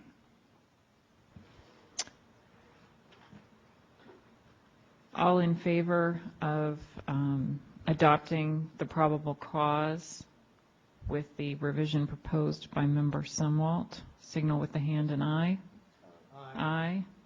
The probable cause has been adopted as revised. Dr. Meyer, will you now read the safety recommendations? If any of the board members have questions or comments, please let me know when he has finished reading all of the recommendations. Yes, ma'am. The staff are proposing 24 recommendations to the Federal Aviation Administration. 1, work with the military, manufacturers, and National Aeronautics and Space Administration to complete the development of a technology capable of informing pilots about the continuing operational status of an engine. 2, once the development of the engine technology has been completed, as asked for in Safety Recommendation 1, require the implementation of the technology on transport category airplane engines equipped with full authority digital engine controls. 3, modify the 14 Code of Federal Regulations 33.76C small and medium flocking bird certification test standard to require that the test be conducted using the lowest expected fan speed instead of 100% fan speed for the minimum climb rate. 4, during the Bird-Ingestion Rulemaking Database, BRDB, working group's reevaluation of the current engine bird-ingestion certification regulations, specifically reevaluate the 14 Code of Federal Regulations 33.76D large flocking bird certification test standards to determine whether they should, 1, apply to engines with an inlet area of less than 3,875 square inches, and 2, include a requirement for engine core ingestion. If the BRDB working group's reevaluation determines that such requirements are needed, incorporate them into 14 CFR 33.76D and require that newly certificated engines be designed and tested to these requirements. 5, require manufacturers of 14 Code of Federal Regulations Part 25 certificated aircraft to develop a checklist and procedure for a dual engine failure occurring at a low altitude. 6, once the development of the checklist procedure for a dual engine failure occurring at a low altitude has been completed, as asked for in Safety Recommendation 5, require 14 Code of Federal Regulations Part 121, Part 135, and Part 91 Subpart K operators of Part 25 certificated aircraft to implement the checklist and procedure. 7, develop and validate comprehensive guidelines for emergency and abnormal checklist design and development. The guidelines should consider the order of critical items in the checklist, for example, starting with the auxiliary power unit, the use of opt-outs or gates to minimize the risk of flight crew members becoming stuck in an inappropriate checklist or portion of the checklist, the length of the checklist, the level of detail in the checklist, the time needed to complete the checklist, and the mental workload of the flight crew. 8, require 14 Code of Federal Regulations Part 121, Part 135, and Part 91 Subpart K operators to include a dual engine failure scenario occurring at a low altitude in initial and recurrent ground and simulator training designed to improve pilots' critical thinking, task shedding, decision making, and workload management skills. 9, require 14 Code of Federal Regulations Part 121, Part 135, and Part 91 Subpart K operators to provide training and guidance to pilots that inform them about the visual illusions that can occur when landing on water and that include approach and touchdown techniques to use during a ditching with and without engine power. 10, require Airbus operators to amend the ditching portion of the engine dual failure checklist and any other applicable checklists to include a step to select the ground proximity warning system and terrain alerts to off during the final descent. 11, require Airbus operators to expand the angle of attack protection envelope limitations training to inform pilots about alpha protection mode features while in normal law that can affect the pitch response of the airplane. 12, require applicants for aircraft certification to demonstrate that their ditching parameters can be attained without engine power by pilots without the use of exceptional skill or strength. 13, require all 14 Code of Federal Regulations Part 139 certificated airports to conduct wildlife hazard assessments to proactively assess the likelihood of wildlife strikes, and if the wildlife hazard assessments indicate the need for a wildlife hazard management plan require the airport to implement a wildlife hazard management plan into its airport certification manual. 14, work with the U.S. Department of Agriculture to develop and implement innovative technologies that can be installed on aircraft that would reduce the likelihood of a bird strike. 15, require Airbus to redesign the frame 65 vertical beam on A318, A319, A320, and A321 series airplanes to lessen the likelihood that it will intrude into the cabin during a ditching or gear-up landing, and Airbus operators to incorporate these changes on their airplanes. 16, conduct research to determine the most beneficial passenger brace position in airplanes with non-breakover seats installed. If the research deems it necessary, issue new guidance material in passenger brace positions. 17, require on all new and in-service transport category airplanes that cabin safety equipment be stowed in locations that ensure that life rafts and or slide rafts remain accessible and that sufficient capacity is available for all occupants after a ditching. 18, require quick release girts and handholds on all evacuation slides and ramp slide combinations. 19, require 14 Code of Federal Regulations Part 121, Part 135, and Part 91 Subpart K operators to provide information about lifelines, if an aircraft is equipped with them, to passengers to ensure that the lifelines can be quickly and effectively retrieved and used. 20, require that aircraft operated by 14 Code of Federal Regulations, Part 121, Part 135, and Part 91 Subpart K operators be equipped with flotation seat cushions and life vests for each occupant on all flights, regardless of the route. 21, require 14 Code of Federal Regulations, Part 121, Part 135, and Part 91 Subpart K operators to brief passengers on all flotation equipment installed on an airplane, including a full demonstration of correct life vest retrieval and donning procedures before all flights, regardless of route. 22, require modifications to life vest stowage compartments or stowage compartment locations to improve the ability of passengers to retrieve life vests for all occupants. 23, revise the life vest performance standards contained in Technical Standard Orders C13F to ensure that they result in a life vest that passengers can quickly and correctly don. 24, conduct research on and require 14 Code of Federal Regulations, Part 121, Part 135, and Part 91 Subpart K operators to implement creative and effective methods of overcoming passengers' inattention and providing them with safety information. Staff are proposing one recommendation to the U.S. Department of Agriculture. It's number 25. Develop and implement in conjunction with the Federal Aviation Administration innovative technologies that can be installed on aircraft that would reduce the likelihood of a bird strike. Staff are also proposing 8 recommendations to EASA, the European Aviation Safety Agency. 26, modify the small and medium flocking bird certification test standard in Joint Aviation Regulations, engines, to require that the test be conducted using the lowest expected fan speed instead of 100% fan speed for the minimum climb rate.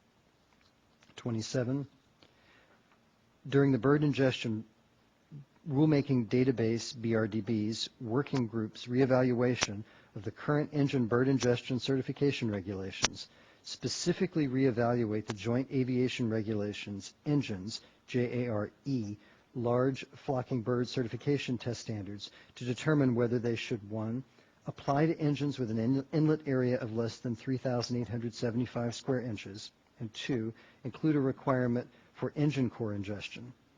If the BRDB working group's reevaluation determines that such requirements are needed, incorporate them into JARE and require that newly certificated engines be designed and tested to these requirements.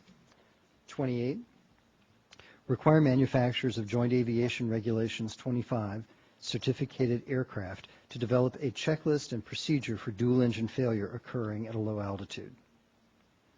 29, require applicants for aircraft certification to demonstrate that their ditching parameters can be attained without engine power by pilots without the use of exceptional skill or strength. 30, require Airbus to redesign and or relocate the frame 65 vertical beam on A318, A319, A320, and A321 series airplanes to lessen the likelihood that it will intrude into the cabin during a ditching or gear-up landing, and Airbus operators to incorporate these changes on its airplanes.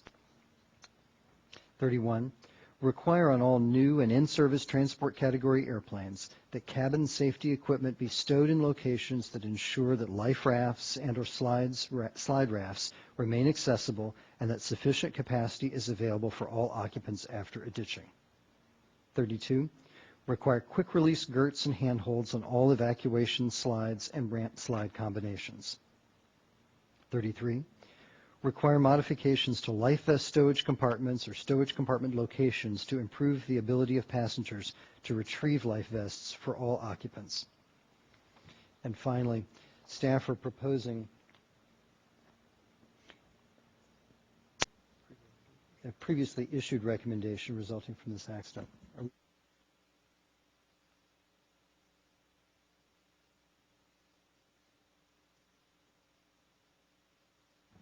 I'll note a previously issued recommendation that was made earlier in the investigation. It was A09112. As a result of its investigation on October 7th, our investigation on October 7th, the NTSB issued the following recommendation to the FAA. Modify FAA radar data processing systems so that air traffic controllers can instruct the systems to process the discrete transponder code of an aircraft experiencing an emergency as if it were an emergency transponder code. Is there any discussion? Vice Chairman? Thank you, Madam Chairman. Two things. One is that I would, since we don't have enough recommendations to the FAA, I would like to add one more. I would like to, in line with my concern about the difficulty of flaring and the need to look at whether that's a realistic process in real life, I would like to add a recommendation that says, to the FAA, that says, work with the aviation industry to determine whether recommended practices and procedures need to be developed for pilots regarding forced landings without power, both on water and land. That's how I would make a motion to that effect.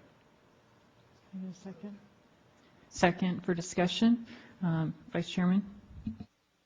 Yes, I think I've stated the reasons that I'm looking for this, because I think it is unrealistic to think that people who aren't used to quote, flaring from a no-power situation in a large airplane are going to know how to do it without some kind of guidance. And I don't know whether it's practical to give that kind of guidance. I'd just like to have an industry group look at the issue to see whether some recommended practices and procedures would help that situation for the rare probability event that it is.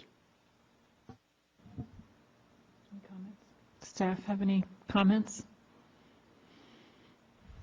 Staff offers no objection to the recommendation. If approved by the board, we would probably editorially insert it between recommendations 8 and 9 in the final report.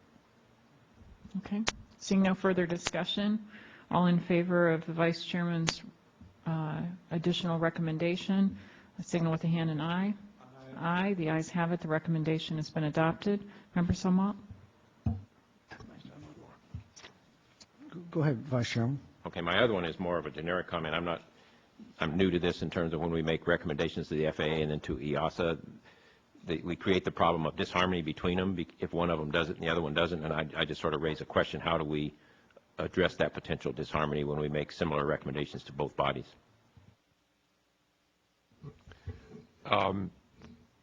In most cases, when there is a recommendation made to the FAA where the state of design is not the United States, the FAA sort of sends it off to the foreign authority and waits for them to take action. They may meet with them and discuss it, but I'm not aware of any situation in the past where we've issued a recommendation to the FAA involving a foreign certified aircraft where there was disagreement between them and the foreign organization. Okay, well, that's just a matter of a question, because several of these recommendations are identical recommendations to the two bodies. I just wonder how we handle that as a practical matter. Thank you very much. I would point out it is possible in that case to make one closed acceptable ultimately and the other closed unacceptable ultimately if there's a disagreement between the two.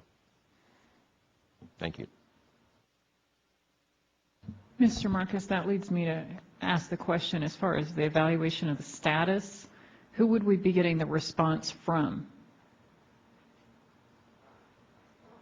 They would be separate independent recommendations. For example, I said the first recommendation we've made in a situation similar to this was on the design of Airbus rudders from American 587, and we have classified the recommendation to EASA and the recommendation to the FAA independently, obviously with the knowledge of what we knew the other one was doing, but we based the classification solely on what they indicated to us they were doing. So how does the FAA get a positive if they're waiting for the country of certification to take action?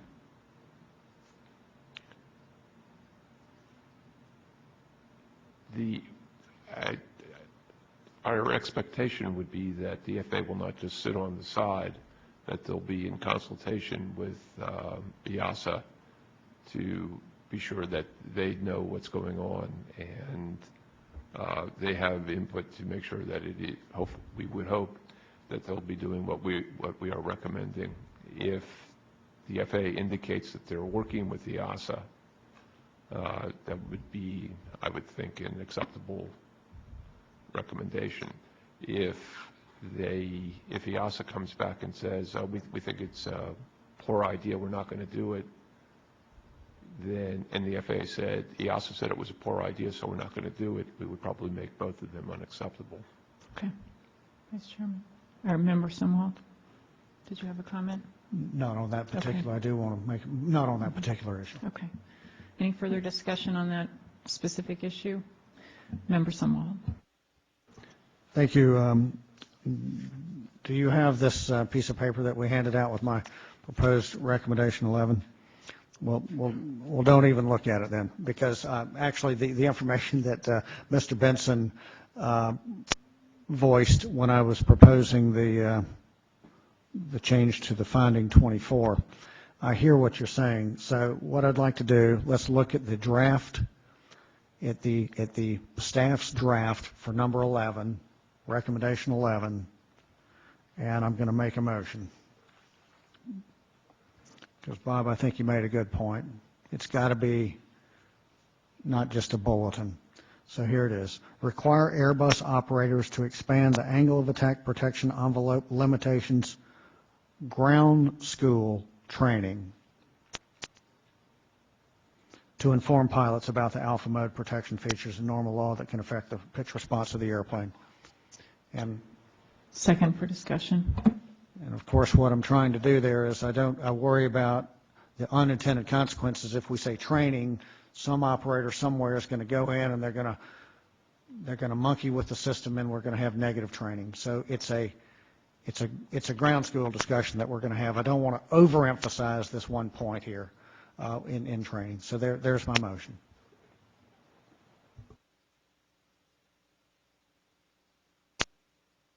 Staff? We're happy to make that change. All in favor of the modification to recommendation 11 proposed by Member Sumwalt, signal with the hand and aye. Aye. The recommendation has been revised. Any other requests from my colleagues?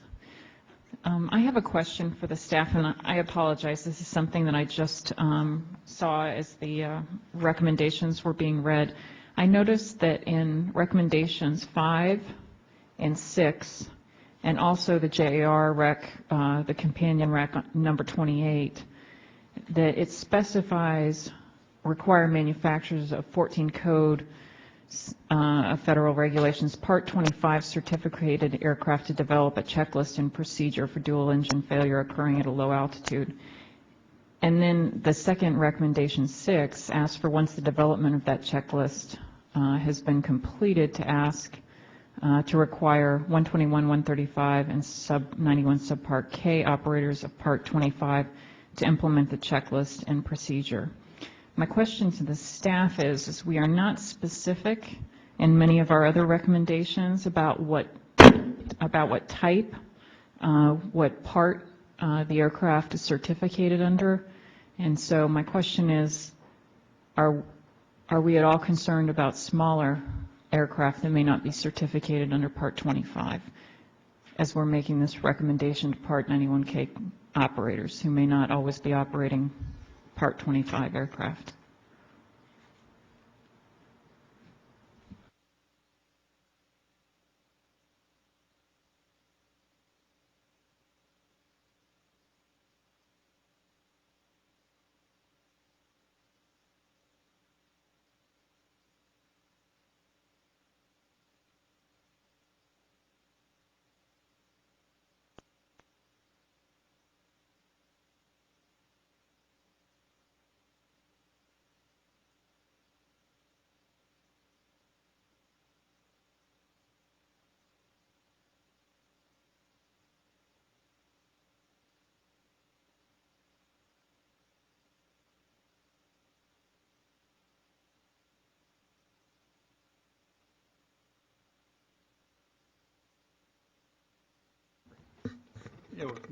Certainly the issue came up during the Oklahoma event. And it's a different standards applied here, and of course the structures are so much different too. We need some time to think about this.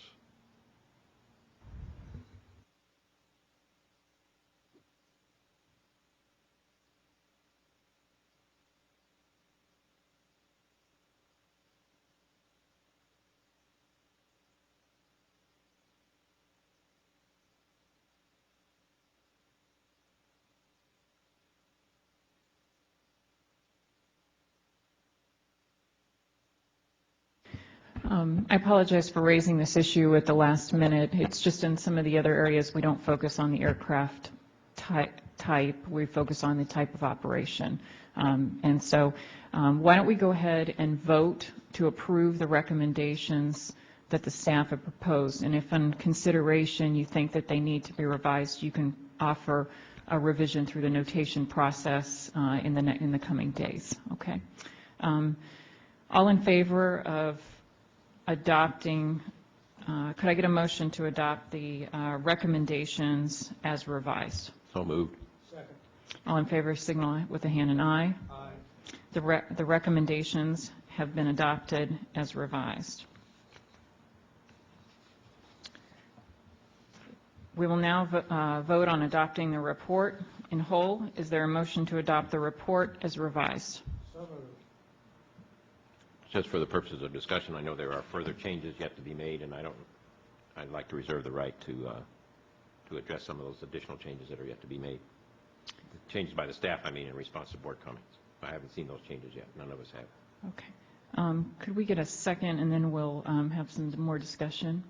I'll second for the motion. Vice Chairman, do you have some additional concerns? Yeah, there were quite a few changes that we had requested that due to the shortness of time the staff was not able to make, and we don't see them in our 8082B version, but we have yet to see them, and I'd like to reserve the right to look at those before approving how those changes come out.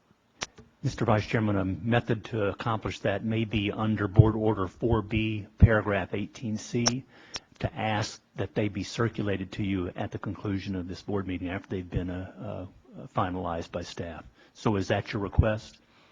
Yes, I would just like, I guess my question is, are we approving the final report before we see those changes by voting right now? That's what I don't understand. Just for clarification, my understanding is these changes that the Vice Chairman is discussing have been proposed through a notation process, a written board process. The staff have reviewed those changes. They have commented back in writing with a general disposition agreement or opposition to those provisions. Those memos have been circulated to the board members, and I think that what the Vice Chairman is referring to is he's received that response, but not the specifics of the language changes, the page changes because of the shortness of time. Mr. Halbert, I think that what your comment is if the Vice Chairman is satisfied with the intent of the staff's response, the conveyed response, that he would still have an opportunity to look at the specific page changes through our notation process. So we should go ahead and approve the report and adopt the report today with the understanding that there may be some minor editorial revisions. Correct, and I believe he's wanting to see them, so ask that they be circulated after that fact. And the answer to your question, Mr. Vice Chairman, is that yes, that's what you'd be voting on, is to adopt the report as revised, okay, but have another opportunity to see those final revisions. Okay, that works for me.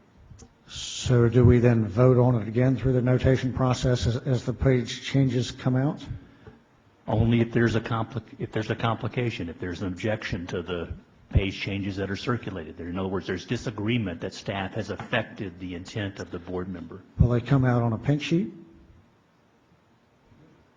Because I've made a motion that I want to approve the report as presented, and we know that staff is going to make those changes because they've sent a revision page. I think if staff would have known that there would be dealing with this, they would have actually made the changes, done it the hard way instead of doing it the way that it was done. I think traditionally we vote on a report in a board meeting and we approve it. I don't want to be going back and voting on it again. If the board is comfortable with it, we can provide, after any changes that have been required during this board meeting have been integrated into the final draft, we can circulate a red line draft of the entire report. That would mean new pagination, but it would be a red line or a markup draft of the entire report with all changes that have been made since the notation date of the report. And if there are no further objections, then we'll move forward into publication with that report. Unless the board directs otherwise, I wouldn't anticipate asking for a further vote to adopt the report again. I want to make sure I'm real clear. What I'm talking about is the areas where the staff said, yes, we agree with that, the need for that change, and we will make that change, but due to the shortness of time, we didn't see those changes in what we've got. I'm limiting my comments solely to those issues. Yes, and you would see, if I wasn't clear, you would see a track changes version of the report specifically addressing every single one of those changes as well as all of the others that you're seeing. And then the member Somel's question would be, then would we be doing another vote after that, or how would that work? There is no other vote, though we could go into more detail of a discussion of Board Order 4B, and there's a mechanism for a short time period after this board meeting for a board member to raise that. Okay, but that's not the intent. The intent is that if you agree by this vote to the revisions that we've made today and the revisions that staff has agreed to in their memorandum back to you, that you're voting on the report. And this hopefully will be the final vote on this report at the conclusion of this board meeting. Then if I understand you to say that we would be voting on the report as revised, as the staff said they would revise it, then I would agree with that. I would. Correct. Okay, that works. And I believe you were still asking that it be circulated. Yes, please. Okay. Circulated for a vote? Negative. Okay. Not as currently contemplated. Okay. There's we can discuss afterward. There's a mechanism by which a board member can try to change the vote and put the package back on notation. But I have not seen that done in my time here, and that's not the intent of this vote. Thank you. And it's certainly the plan and the intent of the staff to produce a report that's fully consistent with the changes that the board is requesting. I'm comfortable with trusting the staff to do, I mean, every place where they said they accepted the change was fine with me, and I'm comfortable with accepting that, and I'm comfortable with voting today as long as I understand that that vote is as revised, including those revisions.